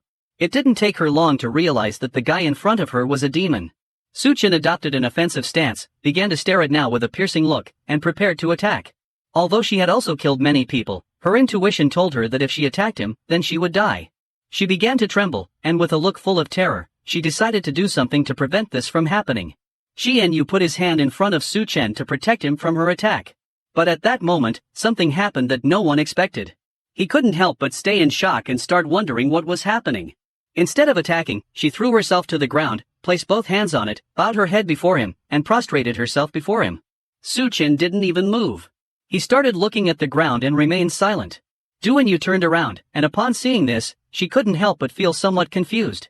With a surprised look, she began to wonder what was happening and why she was behaving in this manner. While Now had both legs and both hands on the ground, she began to crawl towards Su Chen. She started looking into his eyes, called him master, and asked him to please punish her. Xianyu started to sweat, turned his head back, and, with a confused look, began to wonder why she was calling Su Chen master. While he had both hands in his pants pockets, his body began to emit a powerful pink energy. With a serious look, he asked her who her master was. Now called Su Chen master and, with a sincere look, asked him if he didn't trust her. Without hesitating for another second, she took off her clothes and, while holding them with her hand, started to smile and ask him what he thought about this. She was completely undressed, and upon seeing this, Xianyu couldn't help but be left with an open mouth and start blushing. While he had one hand extended to the side, he began pointing at her with the other and, with a confused look, asked her why she had completely undressed. He didn't know if Su Chen had such strong tastes. Niu Piyuan, who was behind Xianyu, also couldn't help but be left open-mouthed and start blushing. He couldn't believe what his eyes were seeing. Now started to stare at Su Chen, and she remained silent. In reality, she had another plan. While everyone was distracted, she took out a smoke bomb and threw it on the ground, creating a curtain of smoke. Seeing this, Xianyu and the others didn't take long to realize that she was planning to escape. While the smoke screen was getting bigger and bigger, she decided to take advantage of this opportunity and started running towards the exit. She put a hand on the ground, and seeing that they knew she was planning to escape, she couldn't help but panic. She clenched her teeth tightly and, with a terrified look, thought that this wasn't good. Just before she could escape, someone's hand appeared and grabbed her by the mouth. She started sweating, looked at the hand, and couldn't help but wonder what was happening. The person who had caught her was none other than Su Chen. While he had one hand in his pants pocket, he grabbed Now by the neck with the other. He began strangling her and, with a serious look, asked if she thought she could escape so easily. She opened her eyes and asked him to wait a moment and not kill her. She asked them if they remembered the girl they had rescued a few days ago. She revealed to everyone that the girl and her two brothers had already been taken to the Colosseum. If Su Chen killed Now, then they would never know what was really happening. Just before she could finish speaking, Su Chen stopped strangling her. He started staring into her eyes and told her that he didn't care about any of this. Using all his strength, he threw Now out of the building. The apartment glass broke, and her body fell into the water from the great flood, which was full of monsters. Xianyu turned his head towards Niu Piyuan, and while a drop of sweat was falling from his forehead, he asked him who the girl she was talking about was. Upon learning that the girl had been kidnapped, Niu Piyuan became somewhat terrified. He explained to him that the girl's name was Sun Xiaomai. She had two older brothers. He was sure that Captain Gua's men had taken the girl just as they left. With a calm look, Su Chen started looking at them and remained silently thinking. Xianyu started to look at the ground, clenched his teeth tightly, and thought that this was not good. Niu Piyuan approached him and, with a serious look, asked him what he was going to do now, since if they did not rescue the girl and her brothers in time, the big mutant rats were going to kill them by biting. While Su Chen's body was surrounded by powerful energy, he began to look at them with a calm gaze, and despite knowing that this university was the origin of the mutant rats, he asked them which rats they were talking about. He turned his back on the others, started walking, and decided to take a look. Duanyu also appeared. She hadn't changed out of her rabbit costume. She began to follow Su Chen because she didn't want to stay here alone for fear that Captain Gua's men might come. Seeing that Su Chen was planning to go to the Colosseum, Tianyu thought this wasn't good. He started approaching him from behind and asked him to calm down since they should try not to get into conflict. Not far from the area was a laboratory, and next to the laboratory was a large metal cage. Inside the cage, there was a platform on which the girl's two brothers were tied up. The girl was next to the platform. In front of her sat Captain Gua, with several men beside him. While he was looking at the girl, he started to laugh and explained to her that if she was willing to enter the arena, then he would consider releasing her brothers. He turned his head to one side. The girl's two brothers had their arms tied and were hanging from ropes. The man in gray clenched his teeth tightly, asked his sister not to believe Captain Gua, and also advised her to leave quickly. Captain Guo began looking at the man and, with a smile, told him that now it was too late to leave. In front of the platform stood the girl. She was holding a wooden stick with both hands. With a look full of determination, she explained to Captain Guo that she wasn't going to run away. She also asked him if he really intended to release her brothers. Captain Guo began to point at her with his finger, and with a smile, he explained to the girl that if she managed to survive, he would release her brothers. At that moment, the cage behind her opened, and a giant mutant rat appeared and started approaching her. Upon hearing the sound of the cage opening, the girl who was holding the wooden stick with both hands began to sweat and, with a terrified look, thought that she was in danger. She began to sweat with fear, and little by little, she started to turn her head back to see what was behind her. Once she turned around, she saw the mutant rat. It opened its mouth, which had dozens of sharp teeth, and prepared to attack her. Just before the girl could make a move, the mutant rat gave her a strong bite on the arm. While with one hand she was holding the wooden stick, she closed her eyes, opened her mouth, and began to scream in pain. The mutant rat bit her arm even harder and started to move her body from side to side, causing her even more pain. At that moment, the only thoughts that came to her mind were the memories she had of her brothers. Her brother found many mushrooms, sat on the ground next to the girl, and while holding the mushrooms with both hands, explained to the girl that he had found many mushrooms. The girl, who was sitting on the ground and had both hands on her belly, closed one eye, started looking at the mushrooms with the other, and asked her brother if these mushrooms were not poisonous. The bald man who was sitting next to them grabbed his knees with his hands, and seeing that he had brought mushrooms, he asked him how he could let her eat something they didn't know if it was poisonous. To check if these mushrooms were really poisonous, the bald man took several mushrooms, opened his mouth, and ate them. He decided to try it first. If he did not die, then he would give them to Xiaomai to eat. Upon seeing this, the other man and the girl couldn't help but be shocked and open their mouths at the same time. With a confused look, they couldn't help but wonder if he had gone crazy. It didn't take many minutes before the mushrooms took effect. The bald man let his arms drop to his sides, opened his mouth, and while foam was coming out from inside his mouth, he told them that he was seeing many red umbrellas in the sky. Her other brother put his arms behind his head and soon realized that these mushrooms were poisonous. The girl was in shock, put her arms behind her head, and asked her brother to quickly spit out the mushrooms. Several days later, her brothers prepared to leave. He turned his back on her, slightly turned his head back, and, with a cheerful look, explained to her that when they finished the task, they were going to earn contribution points. Her other brother also turned his back on her, slightly turned his head back, and, with a smile, told her that she would no longer have to go hungry. With a calm look, her brother asked her to remember to behave well and not run around. With a sincere look, her other brother promised that when they returned, they would all eat something delicious together. Back in the present, seeing that the mutant rat was attacking the girl, her brothers couldn't help but panic and start sweating. While the tears were falling from his eyes, he asked the girl to run fast and not to worry about them. Her other brother was terrified, and while sweating like crazy, he asked her to flee quickly since she still had a long life ahead of her. Captain Guo put his hand under his chin, started looking at the girl, and, with a smile, thought they were very noisy.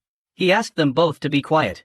One of Captain Guo's men kicked the log that was under her brother's legs, causing the rope to start strangling them. They began to move their bodies and couldn't help but clench their teeth tightly and scream in pain. While the mutant rat was biting her arm, she started to look to one side, and upon seeing that her brothers were being strangled, she couldn't help but panic. The mutant rat bit her arm even harder and started to run. She grabbed the wooden stick tightly, began to look at the mutant rat, clenched her teeth tightly, and decided to do something about it. She raised the wooden stick to the sky and asked the mutant rat to die. She approached it, and without hesitating for a second, she stabbed the wooden stick into its eye, feeling pain. The mutant rat stopped biting the girl's arm and let go of her, causing her to fall to the ground. It opened its mouth and began to scream in agony. The girl's body fell to the ground. She rested both knees, rested an elbow, placed the other hand on the ground, and began to stand up. Despite being very injured, she held the wound on her arm with the other hand, started running towards her siblings, and decided to save them. While the tears were falling like a river from her eyes, she asked her brothers to hold on a little longer. While with one hand she was covering the wound on her arm and advancing towards her brothers, the mutant rat, who had the wooden stick stuck in its eye, began to approach her from behind. Just before she could realize it, the mutant rat approached her and put its paw on her back, causing her to lose balance and fall to the ground. Captain Ghoul put his hand near his mouth, started looking at the sky, and couldn't help but start laughing. He couldn't believe that a brat like her also wanted to save someone. According to him, this was simply a fantasy, and trash like them shouldn't be alive. The girl fell to the ground, and while she was crying, she clenched her teeth tightly, started crawling towards her siblings, and asked them to hold on a little longer. The mutant rat, who was very furious, began to approach her from behind and prepared to finish her off. Little by little, the ropes began to strangle her brothers. While she was crying, she started to look at her brothers with a sad look and couldn't help but wonder why this was happening to them. If they only wanted to live, she didn't know who could save them now. At that moment, Su-chen appeared and, using just his hand, gave a strong blow to the mutant rat, tearing off its head. He started looking at it with a serious expression and remained silent. The girl, who was lying on the ground, started to look back, and upon seeing this, she couldn't help but start wondering what was happening. Su-chen's blow was so strong that the mutant rat's head separated from its body, leaving only the lower part. The girl started crying even more, and upon seeing this, she couldn't help but be left speechless. Tianyu, ManhwaCapped, and Duanyu arrived at the area. Tianyu was left speechless and thought that Su-chen was an impulsive boy. Seeing how strong Su-chen was, ManhwaCapped couldn't help but be in shock, while on the other hand, Duanyu was somewhat terrified. She didn't know what he was planning to do. Upon seeing that Su-chen had killed the mutant rat with a single blow, Captain Guo's expression changed drastically. He started to look at him, and he couldn't help but be terrified. He didn't know why he was so strong.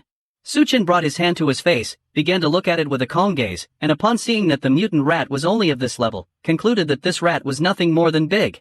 He also realized that it did not have a core. According to him, it felt a bit different from other common mutants. Captain Guo started staring at Su-chen and, with a smile, called him the bastard. He gave the order to his men to open the cage. Upon hearing his order, his men began to open the cage. Several giant mutant rats began approaching Su-chen. They started looking at him with a murderous gaze. He simply put both hands into his pockets, started looking at the ground, and remained silent. Seeing that Su-chen was seeking death, Captain Guo decided to fulfill his wish. While Su-chen was in the arena, Tianyu and ManhwaCapped took advantage of this moment to save the girl's brothers. ManhwaCapped, who was behind, put her brother's shoulder over his own shoulder, placed the other hand on his chest, and they started walking towards them. He clenched his teeth tightly and closed one eye. ManhwaCapped turned his head towards him, and upon seeing his expression, he couldn't help but start wondering what was happening. Tianyu, who was in front, put the bald man's shoulder on his own shoulder, and while he was walking, he started to look at him and asked the two to rest here for a while. He put his hand on his chest and, with a smile, called out to his little sister. Upon hearing the bald man's voice, the girl turned around, and seeing that both were alive, she couldn't help but start sweating and feeling relieved. She asked them if they were okay. Tianyu, who was next to her, started looking at her brothers, and seeing their state, she became somewhat sad. The girl's brothers approached a little, and to prevent her from worrying, they began to smile. With a cheerful look, the bald man thanked her because, if it hadn't been for her, they would have already lost their lives. The girl approached Tianyu, gave her a hug, and, with a sincere look, revealed to them that in reality, it had been Su-chen who had saved them. Tianyu started to look at the girl and remained silent. At the same time, someone came out of the water and began to walk, leaving a trail of water along the way. This person was Na. Sometime later, she put on her clothes and entered a laboratory. In front of her was a man with blue hair who wore glasses. He was her boss and was enjoying a glass of wine. He started to look at the screen with a calm gaze and asked her if Su-chen was the special research material she had talked about. While she was walking towards him, she crossed her arms, started looking at the ground, and answered yes to her boss. She also added that by using Su-chen's genes, they were going to be able to investigate the problem of genetic instability in the apocalypse. At the same time, mutant rats came out of the cage and, with a suffocating look, began to approach Su-chen. He simply put both hands into his pants pockets, started looking at the ground, and remained silent. Na's boss explained to her that these mutant rats had been created using the latest technology, so they were bigger and fiercer than before. He slightly turned his head towards her and, with a calm look, revealed that Su-chen was going to die here. For him, Su-chen was not worthy of being special experimental material. He began to look at the screen, and upon seeing what was happening, he couldn't help but be somewhat astonished and start wondering what this power was. 3 mutant rats came out of the cage and prepared to attack, but Su-chen wasn't going to let that happen. Just before the rats had time to move, Su-chen drew his dagger, started running at great speed, and in the blink of an eye, attacked the rats, cutting their bodies into pieces, causing them to open their mouths and start screaming in agony. Upon witnessing this, the bald man was in shock. He began to look at Su-chen with a surprised look. He couldn't believe that he had eliminated the rats in an instant. Tianyu, who was next to him, was left speechless. With a look full of fear, he began to question if this was still the same Su-chen they knew. Captain Guo did not expect Su-chen to be able to face 3 mutant rats. With a disdainful look, he called him brat. After killing the rats, Su-chen began to clean his shirt with his hand.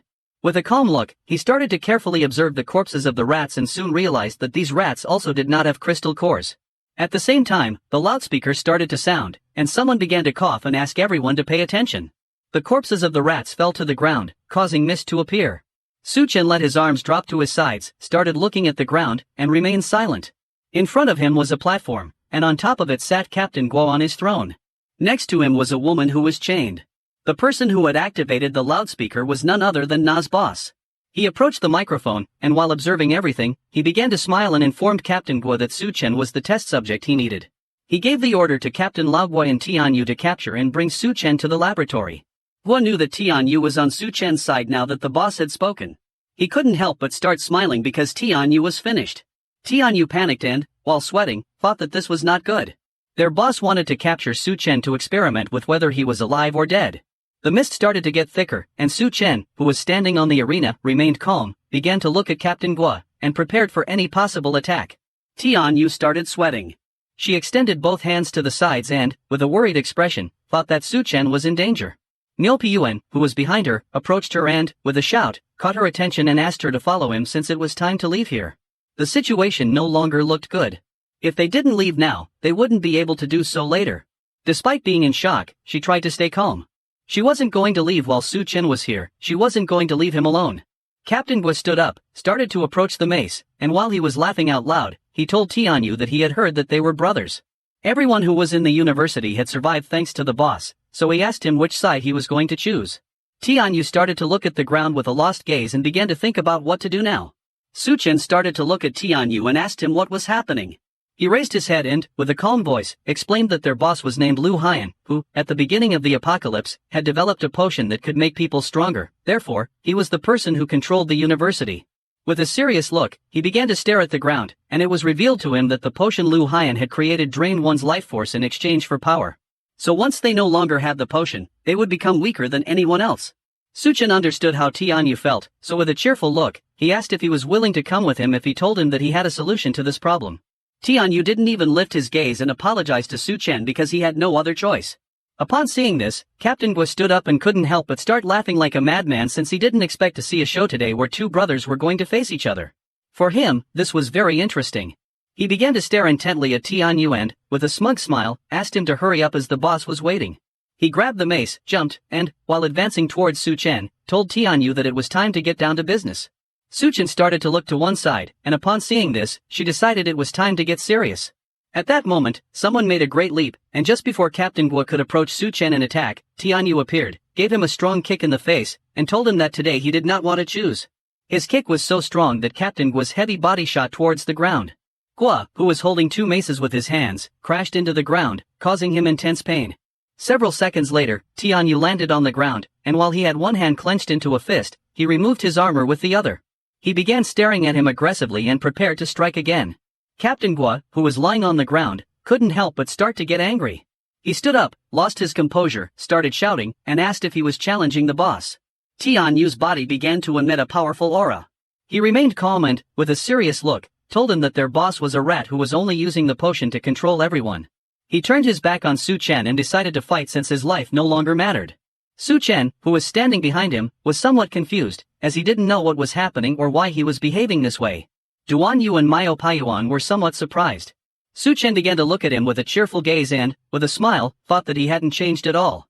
With a serious look, Tianyu told Guo that if anyone dared to touch his brothers, then they would have to deal with him. Su Chen saw in him the same Tianyu he had known in school. He gathered momentum, started advancing towards Guo, and prepared to attack. While he was holding the two maces, he stood up, and seeing that he was courting death, he decided to crush them both together. Tianyu approached him, clenched both fists tightly, adopted an offensive stance, and told him that he still had a long way to go before he could defeat him. He clenched his teeth tightly, and just before Guo could do anything, he launched a chain of punches towards him, which began to impact his body. Despite receiving a lot of blows, Guo continued as if nothing had happened. He started looking at him and, with a smile, revealed that the boss already knew that he was going to betray him and, for this reason, had been giving him level 1 potions while he had been using level 2 ones. Upon knowing this, Tianyu's expression changed drastically. He couldn't help but start sweating and remain in shock. Guo took advantage of this distraction, grabbed the two maces with both hands, raised them to the sky, prepared to attack, and while his eyes were shining, revealed to him that his fat was the best defense and no one could hurt him. Using all his strength, Guo attacked him using the maces, but luckily Tianyu reacted in time and caught both maces, avoiding death. However, due to the great difference in strength between them, he was injured.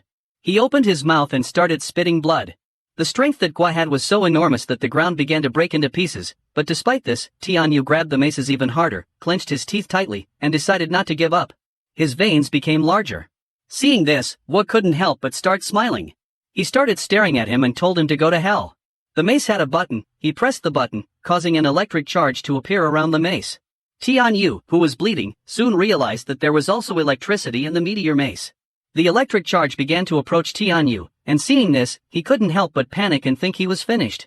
At that moment, someone appeared and gave a strong kick to the mace, causing Guo to let go of it. As a result, the handle started moving towards his face. He began to sweat, and with a look full of fear, he started wondering what was happening. This person was none other than Su Chen. He placed both feet on top of the two maces and pushed hard, causing one to pierce Guo's eye and the other his chest. He mocked him by asking if no one could hurt him. Tianyu was dumbfounded. He couldn't believe that Su Chen had actually managed to injure Captain Guo. Du Yunyu and Maio Paiyun were in shock and dumbfounded at the same time. They couldn't believe what their eyes had just seen. Lu Heian, who was observing all this from the laboratory, simply remained silent, marveling at the extraordinary turn of events. His fascination grew as he observed the unfolding situation, realizing the immense potential that lay before him. "It's remarkable," he declared, his voice echoing through the chamber. "I'm even more intrigued by your presence now. My goal has been to perfect humanity, and I've invested all my resources and skills into this endeavor. The experiment has finally reached a significant breakthrough, and your recent display of abilities has proven your worth. Today, I offer you a unique opportunity to be a part of this groundbreaking experiment. You have the chance to evolve into the first perfect being in this post-apocalyptic world." Kim Shin, upon hearing the offer, felt a surge of anticipation and curiosity about what lay ahead. The so-called perfect human you're referring to is nothing more than a rat. He appeared menacing, much like many other bespectacled individuals. "Ah, so you've figured out the main focus of the research." "That's correct. The genes of rats are indeed the closest to those of humans." With a sinister grin, he continued, "I plan to use rat genes to create an army of rats and then conquer the post-apocalyptic world for ourselves. That would be paradise."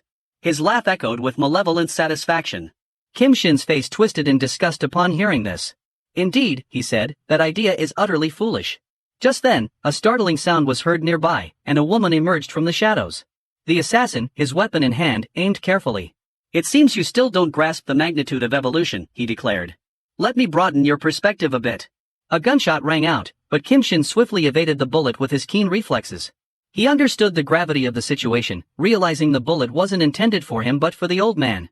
Emerging from the realm of death, the old goo had transformed into a grotesque and horrifying creature. His face was distorted, engulfed by two menacing spikes, and his limbs had lost all resemblance to human form. As everyone witnessed this disturbing transformation, their faces turned ashen. Tenyu remarked, "This body is new," while Doyen questioned, "What are these people actually researching? The scene before us is truly terrifying." The boss pointed out that the massive, gooey creature we're facing is a sumo wrestler, whose considerable bulk not only makes him formidable in close combat but also, with the addition of a grade 3 injection, significantly boosts his strength and regenerative abilities, rendering him nearly invincible. The once familiar goo has now morphed into a nightmarish entity with extra eyes sprouting along its arms and menacingly sharp teeth. Leshan, with an air of arrogance, proclaimed, "Now you see the power of evolution. You're up against a level 3 evolved being who knows your place and serves me." In response, Kim Shin defiantly raised his middle finger and provocatively questioned the other person's mother. Turning people into monsters might seem impressive, but it's far from something to be proud of. When the order was given, the transformed individual let out a fierce roar and charged at Kim Shin, morphing into a Sonic-like figure and rolling towards him with the intent to attack. The scene was so startling that everyone around was immediately filled with concern for Kim Shin. Two New York shouted, "Kim Shin, be careful." Yet, Kim Shin stayed composed as he faced the terrifying, electrified monster. With both hands, he fought back and said, "Stop." The monster paused, and Kim Shin continued, "Do you really think that adding 2 batteries to a weapon will electrocute someone?" To demonstrate, he forcefully shoved the power source into Guo's mouth. Guo, misunderstanding and thinking he was being fed, bit down hard, resulting in a deafening explosion. After defeating him, Kim Shin turned around with a sense of confidence, only to find Tanu and Duan watching him with anxious expressions. They questioned, "Did you actually defeat him?" Lucan, astonished, remarked on the unexpected use of explosive pins to inflict damage. However, as he had previously mentioned, the class beat medicine had potent healing capabilities. In the midst of this, Lao's face rapidly healed, shifting from a somewhat human-like appearance into a true monstrosity. As Lao morphed into a more terrifying form, Lian chuckled and taunted. "It looks like you're powerless against the might of evolution, huh? Ha ha." Without missing a beat, Kim Shin ascended into the air and launched a powerful punch at the monster. Yet, it quickly became apparent that this single strike was insufficient. Continuing with a flurry of precise strikes, akin to a skilled martial artist, he pondered how few people were aware of superpowers in this era, so he remained determined to keep his abilities a secret. Meanwhile, Kim Shin used his powers to make the battle nearly invisible to onlookers, causing Duan to fret and comment on how the dust was obscuring their view. Yet, he marveled at his own clear line of sight, wondering if viewers shared his clarity. Leslin questioned what Vess had in store for the endgame. Kim reflected on how, as long as this creature continued to regenerate, Leslin's research would remain preserved. A sinister chuckle escaped him, considering his own space's unique attributes. Aside from the obvious material wealth, I had prepared a variety of other surprises. He then unveiled a massive heap of rocks, iron, and steel sourced from different constructions, all destined to be crushed into a sticky mass. This was Kim Shin's ultimate secret weapon. Lagu stood paralyzed, initially expecting a feast but instead confronted with a chaotic assortment of debris. Outside, the tumultuous sounds of battle reverberated, though the source remained hidden. Tanu and Dee exchanged bewildered glances, questioning the origin of the noise, while Lucan, drenched in sweat, muttered that Kim Shin must be conjuring some demonic trick. As the dust began to settle, a mountain of rubble and a lone figure emerged, leaving Tianyu, Dai, and Lama in awe. Before them stood a towering mound crafted from various materials like iron and steel, transforming the battlefield into a formidable fortress. Kim Shin sat unscathed and composed, like an indomitable ruler, while the futile efforts of his adversaries lay buried beneath the rubble. Luke Xine, now stripped of his menacing demeanor and overtaken by panic, shouted in desperation, "I don't care who you are or how you managed to bring this debris here, but if you dare strike me like you did a dog, I will ensure you meet a death without a burial." He gestured frantically at the encircling monstrous figures, signaling his imminent demise. Kim Shin, his demeanor unchanged, coolly cracked his joints and replied, "I have no intention of letting this go either." Misty and saw they were encircled by the Ratmen, once lab subjects now transformed into monstrous creatures. Suchin tried to fend him off with a kick, but Luan dodged it effortlessly. Suddenly, Yun kissed Suchin passionately, saying, "Who told you to leave me last time? This is what you owe me." After her words, she fell unconscious once more. Suchin desperately attempted to revive her, but her weakened state prevented any response. Luan's rage intensified as he watched the girl he claimed to be his own. When Shouzen saw someone else kissing in front of him, his rage boiled over. He turned to Suchin with a fierce glare and demanded, "How dare you do this? If that's how it's going to be, then you can all go to hell together." With a surge of intense energy, Shouzen transformed into a grotesque, mutated rat. Fully transformed, he declared, "Now, let me show you the power of a god." Suchin, seething with anger, responded with a single word, "Come and show me what you've got." With a swift movement, Suchin destroyed the monster's upper body. The mutated rat's remains flew across the room, its blood and guts splattering everywhere. It was a fitting end for such a repulsive creature. As the blood sprayed around, Suchin expressed his disappointment, wondering if that was all the monster had to offer. The creature's pathetic look suggested it had underestimated him, not realizing how overpowering his plot armor could be. On the other hand, Yun was munching vigorously on his large chocolate and asked if the people downstairs were his friends while glancing at them from the corner of her eye. Her expression was one of disappointment, likely because she hadn't expected his chocolate to be so unimpressive. Suchin, looking down at her, confirmed that the people downstairs were indeed his friends. She grabbed a chair and declared that she intended to repay him for the chocolate he had shoved into her mouth. It seemed only fair, considering he had also saved her life. Yun, with her striking physique, hurled the chair through the window, shattering it and revealing her volatile nature. She then announced her plan to handle the situation downstairs. As she stood by the window, strong gusts of wind threatened to dislodge the remaining bandages covering her important areas. She gave Suchin one last look and warned him that Lu Haiyan wasn't so easy to kill and that he needed to be cautious. After that, she leapt out of the window and plummeted swiftly due to the weight of her mountains. Her bandages were bound to come off, but I suppose the artists didn't want to cater to degenerates like you. As she neared the ground, a horde of filthy rat monsters was running through the area, indicating a fierce battle. Despite the dangers below, Yun dove into the fray, hoping to assist Suchin's friends already caught in the conflict. As she descended through the sky, her size and the milk jugs grew larger. By the time she collided with the structure below, she was enormous enough to supply the planet with an endless stream of her liquids. The destruction she caused made Suchin's friends, who were on the ground, terrified as their hearts pounded in fear and thunderous crashes reverberated through their bodies. One of them was an attractive girl dressed in a bunny suit with curves that could rival Yun's. It was clear this character's primary role was to captivate those who lacked excitement in their lives. The person next to her was an unattractive fool, still grappling with what had just occurred as cold sweat dripped down his face.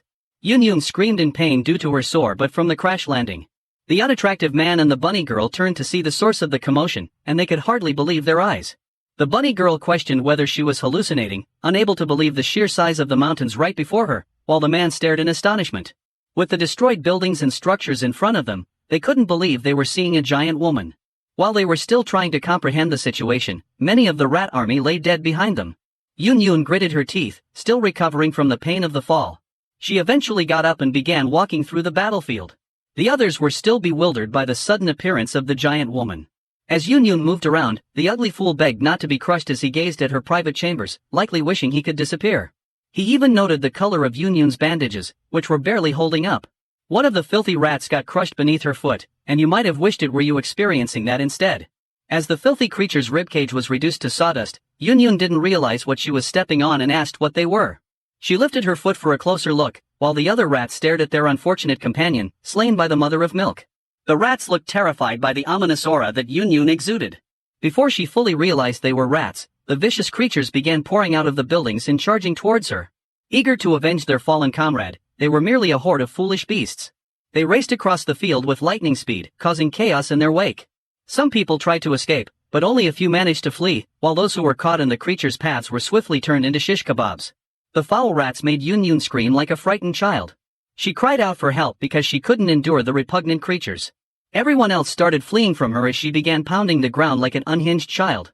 The shockwaves from her stomps and the movement from her upheaval made them all flee in panic.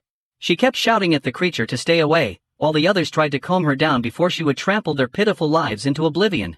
Some decided she was a worthless lunatic and tried to escape. Suchan observed the chaos below, thinking to himself that he was no longer surprised by the girl's madness. At the same time, he was astounded by the extraordinarily powerful ability Yun displayed.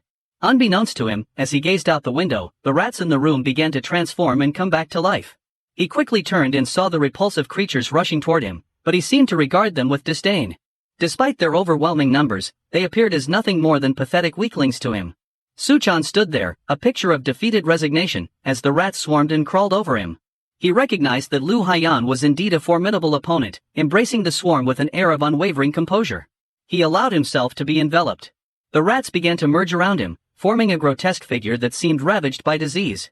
Within seconds, he was entirely consumed, showing no sign of struggle, as if he felt a strange sense of belonging among the foul creatures. From the heart of the swarm, Lu Haiyan's hand emerged like a sinister revenant. The grotesque, menacing rat reappeared in full, as revolting as ever.